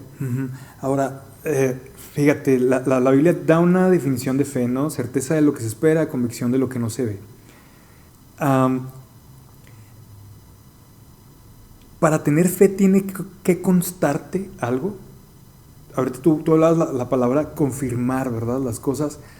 Para tener fe tienes que estar, te tiene que constar, no solamente estar convencido, sino déjame ver cómo lo planteo. Imagínate a alguien que lee la Biblia, llega a las partes estas donde se habla del infierno y entonces él dice, bueno, entonces el infierno es el lugar en el que va a haber un castigo y tengo que evitarlo, ¿verdad? Entonces empieza a generarse esta idea de qué es lo que va a pasar si él no tiene una vida entregada a Cristo, si no es salvo, si no son perdonados sus pecados. Pero luego sigue avanzando en su vida y alguien dice, oye, espérate, es que tú lo leíste muy por encima, el infierno se refiere a, y luego empiezan a ver estas posturas de si hay infierno, de si no hay infierno, sí, del aniquilacionalismo, ni siquiera sé cómo se pronuncia o no. Y entonces esta persona que recién con toda su inocencia se acercó al texto y lo leyó, de repente empieza a verse en unos predicamentos que no existieron en el primer encuentro, ¿verdad? Entonces de repente alguien le dice, el infierno a lo que se refiere ahí es a unos lugares donde se quemaban los cuerpos de las personas, sí, un vertedero, a las orillas de la ciudad. Y entonces esta persona dice, ok, entonces el infierno no es un lugar de castigo eterno. Y alguien llega y le dice, no, claro que sí, ahí dice literalmente que es un castigo perpetuo y también habla del lago de fuego y demás. Y empieza a tener ahora un desorden de cosas que no le constan, claro, ¿verdad? O sea, que no le constan, que él le pueden decir, mira, si tú vas al original, y entonces él acercarse al diccionario, pero y luego ver el original y luego decir, aquí cómo lo aplico, como el primer concepto, el segundo, el tercer concepto, y de repente ya pierde la confirmación, ¿me explico? Tiene que sí, creer, anclarse a una de las posturas. ¿Tú crees que la fe está subyugada a la confirmación o nos abandonamos a pesar de que no hay suficientes evidencias para nosotros sobre aquello que queremos creer? Exacto. Pues yo te digo una cosa y te hago una confesión. Yo creo, así suena un poco fuerte, pero yo creo porque me da la gana creer. Entonces es una decisión de alguna manera. Yo no tengo argumentos. No tengo argumentos para que tú creas y decirte, mira, Dios es esto, y te lo confirmo y tienes que creer porque no tienes otra opción. No tengo argumentos para hacerlo. Entonces, yo creo y mi inspiración es Jesús y yo decidí que mi camino, el que yo quería transitar, es pero por una decisión muy particular. Personal. No necesito argumentos para creer. Es decir, tú por voluntad decidiste otorgarle a la Biblia la posición del texto sagrado que contiene la palabra de Dios, por así decirlo. Yo te digo una cosa, fíjate, la experiencia que tengo, lo que tú decías que es muy interesante y al final estas cosas se tienen que abordar de manera seria. Yo termino el seminario bíblico y a mí antes de decir bien, voy, yo lo que salí fue con muchísimas dudas, muchísimas dudas. Y la verdad, con sinceridad te lo digo, que comencé a buscar respuestas a mis preguntas. Claro, yo durante el seminario comencé a gestar preguntas de tema teológico, de tema doctrinal, dogmático, qué es el pecado, qué es la justificación, qué es la regeneración, y etcétera, ángeles, infierno, salvación, todo. Pero luego me doy cuenta que había que hacerse, o me tenía que hacer preguntas que vayan más allá. Primero, bueno, ¿quién era Jesús? Y cuando comienzas a investigar e indagar quién es Jesús, llegas a la conclusión y dices, un momento, aquí tengo que ir un poco más atrás. Y es cómo se fabrican los libros que hablan de Jesús. Y esto me ha llevado mucho tiempo, años. Te digo que te decía que una de las cosas que me gusta es el saber y el conocimiento. Yo dedico más o menos una media entre 6 y 8 horas a leer e investigar. Esto llevo 10 años más o menos, y acentuando mucho en este tema, en quién escribe los evangelios, y cada vez tengo la sensación de que no sé absolutamente nada. O sea, cada vez ves más lejos el origen, ¿no? Exactamente, pero sí estoy seguro de cosas que antes tal vez pensaba y ahora las abandono por el hecho de que la realidad me ha demostrado textos, letras, conceptos que tú puedes acceder, que los tienes, ¿no? Por ejemplo, esto la gente no lo sabe, esto uno lo estudia en el seminario, pero por ejemplo el Evangelio, los últimos 8 versículos del Evangelio de Marcos no existen en los textos más primitivos. Resulta que tenemos un 10% más del libro de Hechos en el texto más antiguo, que es el Códice Beza, del que nosotros utilizamos hoy, que no solamente cambiaría drásticamente formas de lenguaje, de ortografía, sino que cambiaría conceptos muy serios, como lo que estábamos hablando de esa prohibición a los gentiles de que coman esto, no. En los textos más antiguos se dicen cosas que podrían cambiar drásticamente la orientación teológica. Repíteme eso, ¿tenemos 10% menos? El Códice Beza tiene un 10% más de texto del libro de los Hechos que los textos que tenemos nosotros, que son los alejandrinos o los bizantinos. O sea, a nosotros nos dejaron el capítulo 28, digamos que faltarían otros 3 capítulos. Dentro de los capítulos hay ampliaciones y comentarios, sobre todo ampliaciones de personajes, de cosas más detalladas de personajes y cosas que se comentan. Sabemos hoy por los textos, que esto no lo puede negar nadie, sabemos hoy, hay una universidad en Münster, Alemania, donde ellos desde hace muchos siglos, 2 siglos más o menos, se encargan de la recopilación de todos los textos, clasificación. Ellos también han tabulado todo lo que tenemos, más de 5.000 textos cristianos, de todo lo que se escribió del Nuevo Testamento, absolutamente de todo. Y ellos han hecho, los tienen registrados, organizados por secciones, y resulta que entre estos textos que tenemos, más de 5.000 textos, resulta que hay 500.000 diferencias. Y esto cualquier persona lo puede consultar. Y si no llega a esto, pues me puede escribir y yo soy responsable de lo que estoy diciendo. Y de estas 500.000, 300.000 son ortográficas, de orden de palabras, cuestiones sencillas, pero 200.000 te pueden cambiar y configurar todo un argumento doctrinal o de fe. Y eso ya no mencionamos los diferentes textos que se tienen. La gente no sabe que Apocalipsis se aceptó en el siglo X.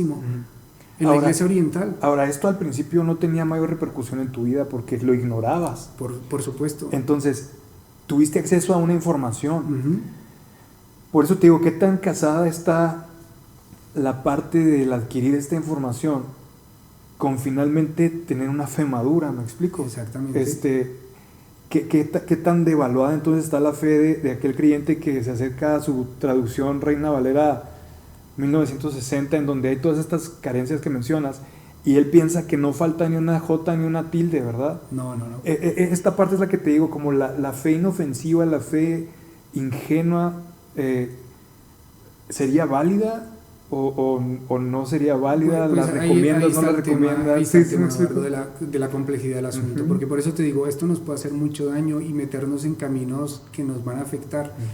Que las personas no conocen esto, pues la verdad es que para acceder a esto necesitas mucho tiempo y esfuerzo, porque hay una diferencia entre lo complejo y lo simple, y para tú descubrir un fenómeno necesitas conocer el origen y el final, como decía Hegel.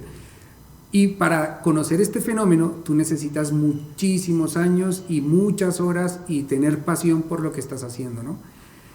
Esto no todo el mundo lo tiene, por obvias razones, porque si yo soy arquitecto, ¿a mí qué me estás contando? Yo voy a la iglesia y tú cuéntame lo que yo necesito, no me lo que necesito, ¿no? Sino exactamente. Por un lado recomendaría y acentuaría en que las personas, los líderes de las iglesias, intentaran ahondar en estos temas por compasión, con responsabilidad, y que lograran la función del teólogo y lograran interpretar esto, pero lo que tenemos a las personas con mucho rigor, a las personas que nos apasiona este tema, que nos gusta, que nos podemos pasar horas y horas leyendo y comparando y aprendiendo una lengua como el griego o aprendiendo una lengua como el copto o el arameo, porque nos apasiona y ser responsables con ellos. Ahora, ¿cuál es el problema? Que esto obviamente modifica tu forma de entender la fe, porque si tú lees en una palabra, lo que tú dijiste, un ejemplo muy válido, cuando Jesús dice en Mateo, por ejemplo, aparece la palabra infierno, eso se tradujo al castellano, pero en los textos originales es la palabra Gehenna, que quiere decir un vertedero al sur de Jerusalén. O sea, no existe esa palabra en el griego infierno, el concepto como tal. Hay otros conceptos del pueblo judío, pero por ejemplo, es un tema de filología. Entonces tú puedes pensar toda la vida que si haces las cosas mal, te vas a quemar en una idea de infierno que no es correcta. Cuando te hablan que era el Gehenna, era un vertedero donde toda la gente depositaba las basuras y los cadáveres, y porque era un vertedero donde había cadáveres, tenían que ponerle fuego para que no hubiese infecciones ni mucho menos. Entonces Jesús ¿qué estaba hablando cuando habla de Gehenna? De la destrucción, pero ¿qué tipo de destrucción? Claro, si tú tomas eso del infierno, mucha gente cuánta en la historia no ha vivido su vida con miedo, pensando todos los días en las llamas. Ahora, esto se debe, tú ahorita mencionaste a Carlomagno, un analfabeta que llegó al poder. Exacto. Sigue pasando. Totalmente. Sigue habiendo personas que tienen autoridad, que se le otorgó la confianza de una congregación o de una comunidad, analfabetas. Y entonces confunden más. Y a la hora de estar intentando predicar la verdad, están haciendo errar a muchos. Esto es un problema. Yo creo que uno de los... hay que tenerle miedo a algo, y es a la ignorancia, más que a una bomba nuclear.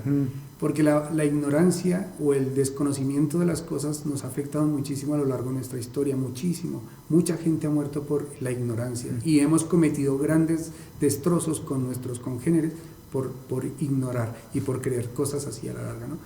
En esto de la Biblia hay muchos ejemplos. Tú puedes ir a una comunidad, yo he estado con comunidades alemanas pentecostales, donde levantar un dedito es muy malo, porque la cultura no asimila esas cosas. Pero he estado en comunidades sudafricanas pentecostales, donde si tú no bailas, si tú no danzas, no exploras, y entonces ellos dicen, no, la Biblia hay que hacerlo todo con orden, con responsabilidad. Luego los otros dicen, un momento, ¿no? Aquí, inclusive alguna vez me dio mucha risa porque estuve en una comunidad muy humilde y una de las personas que estaba presentando decía que tenemos que alabar a Dios con salterío y danza, pero él estaba refiriendo que estaba saltando. Sí, y el salterío es un instrumento, una guitarra primitiva o una guitarra.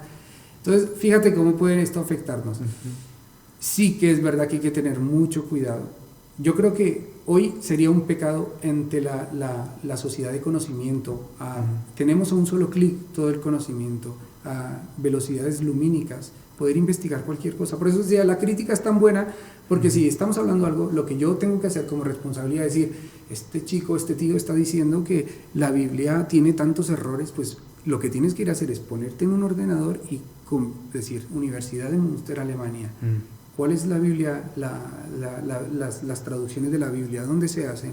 Comprarte un libro de un experto, como por ejemplo un filólogo que se dedique a esto, y comenzar así a analizar y comprobar si yo estoy equivocado o no. Eso te va a hacer más grande. Puede ser que un día me llames y me digas, mira, estabas tan equivocado, pero confirmarlo o no es necesario. Y sí que ha hecho mucho daño, pero creo que esa fe, esto tiene algo tan rico, el cristianismo tiene algo tan rico, y es eso de que ha hecho cosas tan buenas también a la vez. No es tan negativo todo, obviamente. Pertenecer a una comunidad, tener ese contacto con las personas, ser tan feliz, tener esa empatía. Si tú tienes un problema, yo te ayudo. Un día necesitaré yo la ayuda, pero este amor, este vínculo nos va a ayudar.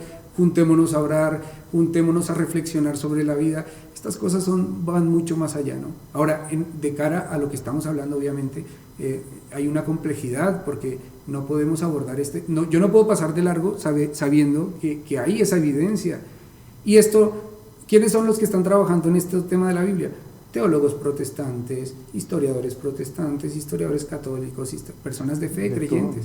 Digo, inclusive hay personas gnósticas que están les apasiona este estudio.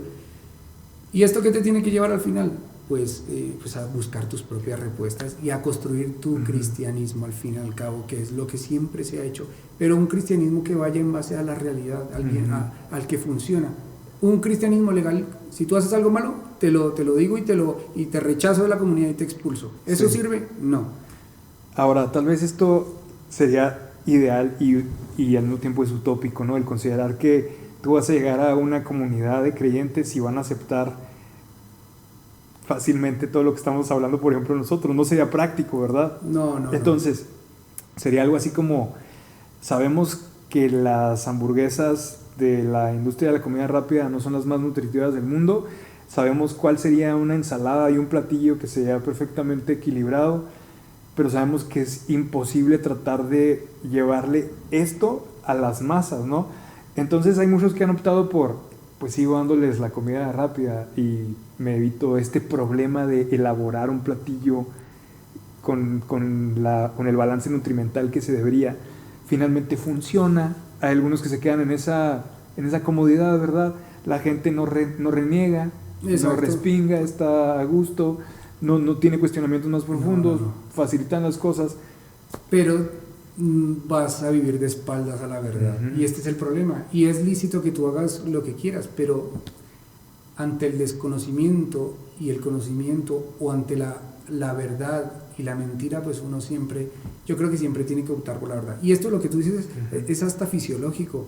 Hay estudios que demuestran, volviendo a hablar del cerebro y juntándolo con esto que estamos hablando, para darle un peso o argumentos, y es que se sabe que tú eliges o decides no en función de la lógica o del razonamiento crítico o de las pruebas científicas, sino por encima de las pruebas y los hechos irrefutables, eliges tú lo que crees, lo que piensas. Wow. Inmediatamente sabemos que el cerebro responde 7 segundos antes de que tú tomes una decisión. Tu cerebro ya ha tomado una decisión inconsciente. Y esto lo pueden también verificar, esto es neurociencia, lo pueden verificar y saber que tú, cuando hay algo que representa tu identidad, porque en este momento tú y yo estamos hablando de que nos hemos hecho preguntas y hemos tenido la capacidad de decir, vale, juzguémonos y seamos críticos. Vamos a buscar. Y esto es importantísimo.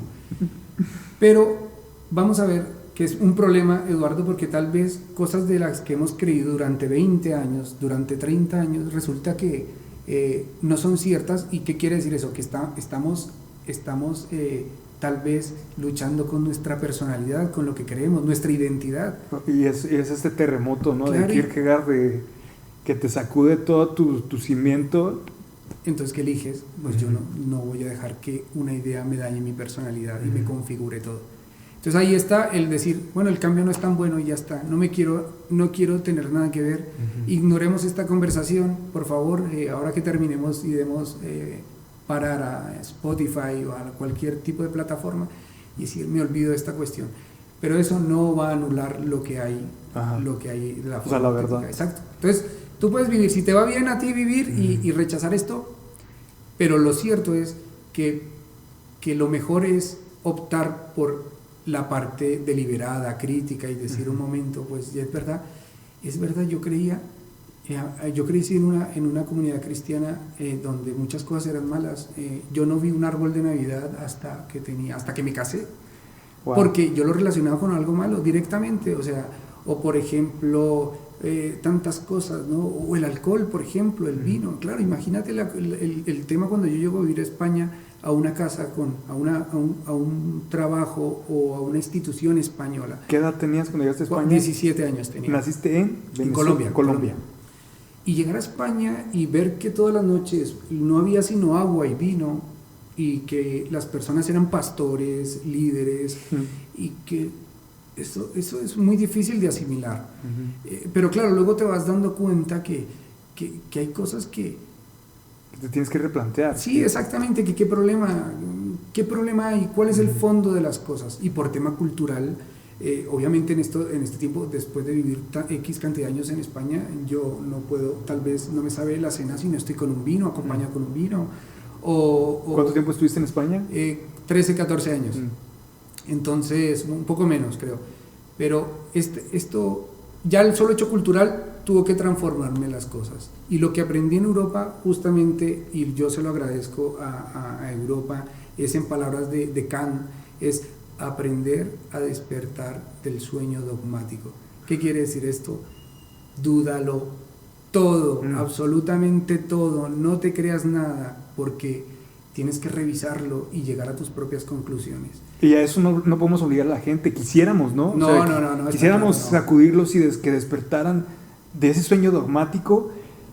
Yo no sé si alguien intentó a mí despertarme, yo no recuerdo que alguien haya intentado sacudirme en esos pensamientos. Creo que a mí me pasó de forma natural, pero ahora quiero con mucho respeto y con mucho amor ayudar a las personas a no estar equivocadas. Es como el dogma te dice que el infierno es literal. Claro. Pero ¿por qué crees que es literal? O sea, te empiezas a dar cuenta de que hubo una época en la que Dante Alighieri empezó a generar todos estos elementos que permearon en la sociedad y en la cultura cristiana, como así va a ser el infierno, ¿verdad? Yo también, así como tú, le recomiendo a la gente que con una buena actitud y con las vías legítimas busquen, ¿verdad?, las respuestas. No siempre es necesario crear controversia, no siempre va a ser necesario que se genere una ruptura ideológica entre personas. No. Se puede, así como ahorita lo estamos haciendo aquí nosotros, ¿no? Y es algo enriquecedor y tú dices, ay, y ahorita me voy a ir de aquí a tu casa y voy a salir feliz y contento de la plática que tuvimos, ¿sabes? Pero estoy seguro que es porque ahora tengo una apertura. Claro. Si hubiera sido tal vez el Eduardo de otro momento, a la mitad de la plática yo me despedía, agarraba mis cosas y me iba, ¿sí sabes cómo? Y te decía, no quiero volver a tener una conversación con alguien como tú. Sí, tan... Pero para nada, en este momento de mi vida digo, wow, que haya más gente como Juan. Y como tú, que se preste para estos espacios que son importantísimos. Y qué bueno lo que tú dices del valor del tener esa apertura, de ir por la vida con los ojos bien abiertos, ¿no? Y lo único es eso. Mira, yo ahora estoy en un proceso de cambio. Quiero decirle a las personas que no, o sea, yo soy muy cristiano, tenemos un proyecto, lidero un proyecto en España, cristiano totalmente, ante las autoridades gubernamentales, ante los cristianos, soy un seguidor de Jesús. Como te decía al principio, he construido mi fe a partir de mi experiencia, de trabajar en la gente más pobre, más vulnerable de España, los drogadictos, las prostitutas, durante muchos años. Esa experiencia a mí no se me va a olvidar nunca y eso ha marcado para siempre mi vida, y soy uno de esos que dice, tienes que conocer a Jesús y tienes que conocer esto porque te puede transformar, pero siempre desde esa apertura, porque es lo más sano que hay, la verdad, porque el dogmatismo genera rupturas, problemas, desencantos, muertes, pero el poder dialogar es importante. Y una cosa que para ir cerrando, es el tema de la lectura, de la época en la que estamos viviendo, donde tenemos tantas herramientas para aprender, donde tenemos internet, que a mí me parece, sin lugar a dudas, el descubrimiento más fabuloso, donde puedes encontrar absolutamente todo, donde el altruismo de personas que han dedicado años y años vuelcan su información a las redes y nosotros tenemos acceso a ello.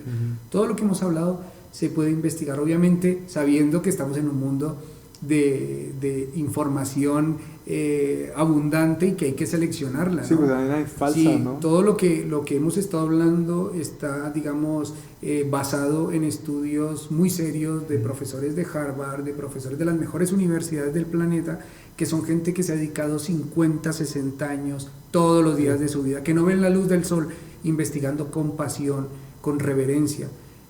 Lo que tú decías, la controversia, yo creo que uno no habla estas cosas para fastidiar al otro, decir, mira, te quiero fastidiar o quiero generar una ruptura, desde luego que no, es más bien para enriquecernos los unos a los otros y estar abiertos siempre a cambiar de opinión, que esto es muy importante, cambiar de opinión es fabuloso, eso es lo que nos ha hecho vivir mucho mejor como sociedad. Y una cosa que les diré a la gente es que lea, Chihuahua es un sitio fabuloso. Venir de Barcelona a Chihuahua es un conflicto a priori, porque son ciudades muy diferentes, una ciudad donde pues el desarrollo, la economía, la ciencia, la cultura, tú vas caminando y hay librerías por todos sitios, hay cafés donde te puedes sentar a conversar, hay conciertos en cada esquina. y venir a Chihuahua y encontrar un capital maravilloso que es las personas. La gente de Chihuahua y de México en general es gente fabulosa, es gente muy calurosa, puedes enseguida sentirse parte de su vida.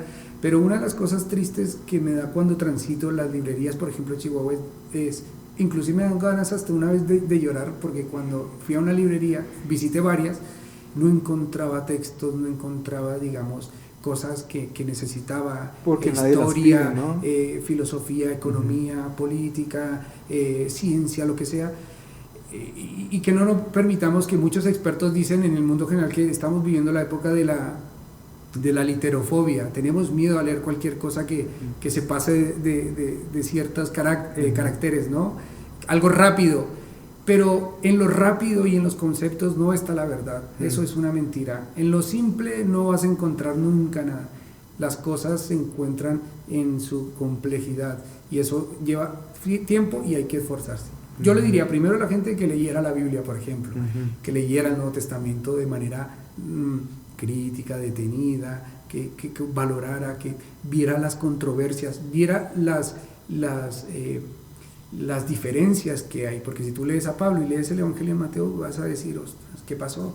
Aquí ocurrió algo, aquí hay un choque frontal de ideas, pero que tengan eso de leer, que eso se tiene. Y lo otro, lo que tú decías, ¿cómo despierta uno? Mira, yo te voy a decir, desperté en un hospital, me dio diabetes, debut diabético, estaba yo en las Islas Canarias, estaba a 110 kilómetros de África, y me dio esta enfermedad de la diabetes. Y un día yo estaba ahí y alguien me regaló un libro, era de un autor que creo que su nombre es Miles Monroe, es de las Bahamas, y ese libro se llama En busca de la libertad o En busca de la felicidad. Yo hoy no compraría nunca un libro de este autor, ni de broma, sí. Pero en su momento... sí, ya sé por qué. Sí, en su momento fue el que me despertó la curiosidad por conocer. Cuando yo terminé, curiosamente fue el primer libro a mis 20 años que me leí, el primer libro completo que me leí de este autor. Cuando salí del hospital, lo primero que hice fue inscribirme al seminario bíblico y comenzó una búsqueda insaciable de conocer, de saber, ¿no? De poder estudiar. Y fíjate que cómo se surgió con la lectura de un libro, o sea...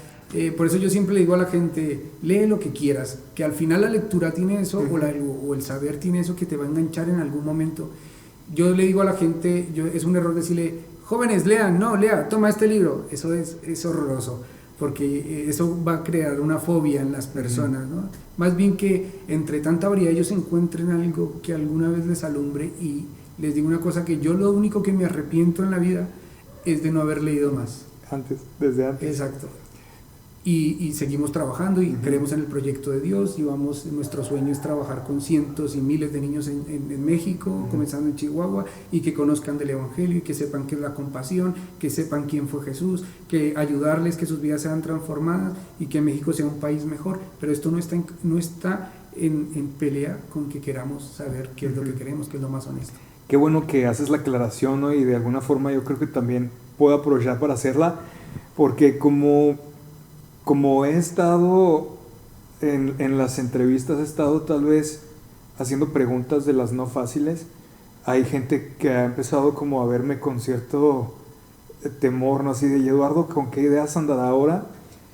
Inclusive un amigo me hizo la pregunta, así me dijo, te voy a hacer una pregunta y no me la tomes a mal. Me dijo, ¿sigues siendo cristiano? Me dijo, entiendo por qué pueden surgir estas preguntas cuando haces pública este tipo de interrogante, ¿verdad?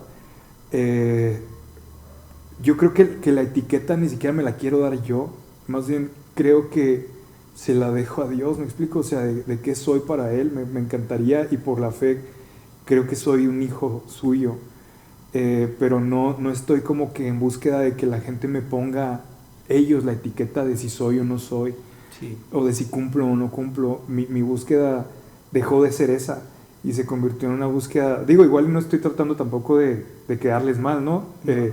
Pero mi búsqueda primordialmente y por mucho está en que ese valor me lo dé quien amerita que me lo dé, o sea, quien tiene algún sentido que me lo dé. Pero sí lo quiero dejar en claro para que los que escuchan, pues si tienen esa duda, claro, que lo sepan, ¿no? Y puede surgir eso, obviamente, y te van a tildar tal vez de una persona, ya perdimos a Eduardo. Posiblemente, es el riesgo que corres, pero creo que justamente esa riqueza que estoy tratando de que otros obtengan a través de esto que estoy intentando hacer, vale mucho la pena. O sea, vale la pena ponerme en ese riesgo. Prefiero que me vayan a crucificar por ese intento de encontrar lo que es auténtico, lo que es genuino, lo que es real, a que me tengan en una alta estima y yo seguir conforme a lo dogmático. Exacto. Esa es la palabra precisa. No, pues pues eso es un camino que has decidido emprender y fabuloso, sí. Pero ya ves que tú ese principio que toda nueva verdad nace como herejía y tenemos eso de verlo diferente como algo negativo. Y te va a ocurrir, a mí me ha ocurrido y me ha inclusive, tal vez en Europa no, porque en Europa el tema, la apertura, es la gente, pues los niveles de formación, no sin criticar ni mucho menos, yo soy colombiano, vamos a ver que no, pero la gente allí está mucho más abierta a este tipo de diálogos. Aquí o en culturas cerradas y dogmáticas y estrictas y religiosas, siempre va a haber un problema. Pero yo sé, Eduardo, que lo que estás haciendo a muchas personas les ha venido súper bien, porque también tienen preguntas, obvio. Porque nosotros llevamos muchos años en el Evangelio, nosotros no nos convertimos ayer, y eso quiere decir que tenemos muchas cuestiones por resolver. Sí, por ejemplo, ahorita alguien puede estar leyendo el libro de Miles Monroe que tú leíste, sí. y él puede decir, ahorita es lo máximo, y tú tienes que respetar ese momento totalmente. El que él está, no puedes llegar a reventarle de forma inmediata la burbuja, ¿no? Él por sí solo, claro, o ella por sí sola va... Y que lean, por ejemplo, ¿puedo decir nombre rápido? Dale, sí. Que puedan leer, por ejemplo, a Parich Sanders, que es un teólogo protestante que escribe sobre Jesús. Él es experto en judaísmo, escribe la figura histórica de Jesús, o escribe el judaísmo de Jesús, o Antonio Piñero, que es uno de los más expertos e investigadores en nuestra lengua castellana, él es español, tiene libros fabulosos donde nos cuenta la historia de cómo se forman los evangelios, qué ocurrió, cuáles fueron los fenómenos y todos los datos que tenemos, ¿no? También otro tipo de lecturas, como por ejemplo puede ser... temas de arqueología, por ejemplo, de Jesús, de Jonathan Reed, un arqueólogo que nos está hablando desde otro campo acerca de quién fue Jesús, qué es lo que se tiene acerca de esas cosas, y que lean, y todo autor es bueno, y que revisen quién es el que escribe, ¿no? Obviamente, libros de Jesús se escriben todos los días y se publican millones de libros, pero este tipo de personas que lean, que sepan descubrir la fuente, quién es, o otro Jeremías Joachim, que es un protestante también, que escribe Jerusalén en tiempos de Jesús, o escribe Abba, el mensaje central del Nuevo Testamento. O sea, son literatura que muchas veces, Eduardo, en las librerías cristianas no está, y son protestantes, y son cristianos como nosotros de nuestra línea, pero es lo que te digo, hay mucha McDonald's, hay mucha hamburguesa de comida rápida, que es mucho más fácil que alguien vaya a buscarla, y en el interés que hay de por medio, ¿no?, de una librería, pues no está siempre muy alejado de la economía. Hay otras que están más comprometidas con el contenido, ¿no? Y son cosas que se tienen que analizar. Exacto. Pero oye, Juan, mira, yo sabía que venía una plática muy buena, pero no pensaba que iba a ser tan buena. Te lo quiero agradecer. Y espero que también lo valoren así las personas que lo escuchen, y que sepan que hay mucho de dónde cortar tela, ¿no? Hoy, a partir de escuchar esto. Y por mí ya hasta aquí le dejamos. Después podemos platicar un chorro de tu vida, de la vida en Colombia, la vida en España. Ahora no sabemos cuánto tiempo vas a estar en México, pero pues cuál es tu patria, ¿no? Digo, ya sé que la celestial de alguna forma, pero... Ahora sí que tengo una crisis de identidad. Pero va a estar muy bueno. Entonces ya te quiero dejar a ti para que tú hagas el cierre. Vale, pues gracias primeramente, porque estos espacios son fabulosos, estos espacios son necesarios, y hay que seguir haciéndolo, ¿no? No lo digo que lo hagas conmigo, ¿no? Pero que lo sigas haciendo con otras personas. Explorar las mentes de otras personas es un gesto muy enriquecedor, ¿no? Y nada, yo decirle a las personas que amo a Dios, sobre todas las cosas, y a mí me ha configurado la vida, me la ha determinado, me dedico a ello desde hace muchos años, al Evangelio, al proyecto del reino. Pero nada, decirles, enfatizar solamente que me despido, ojalá dejándoles inquietudes, no lo tomen como verdades, sino cuestionenme absolutamente todo y confírmelo o no, descártenlo. Pero bueno, espero que hayan pasado un buen rato. Yo la verdad estoy muy contento. Lo que hablo y lo que digo, créeme que no lo digo por decir cosas, sino me ha llevado muchos años de dedicarme, de estar ahí conectado con la investigación, con los libros, pero no quiero hacer daño a nadie. Y nada, es un placer, y que juzguen siempre y sean auténticos con lo que creen y cómo viven, ¿no? Vamos pues. Ya está, pues muchas gracias. Aquí le dejamos.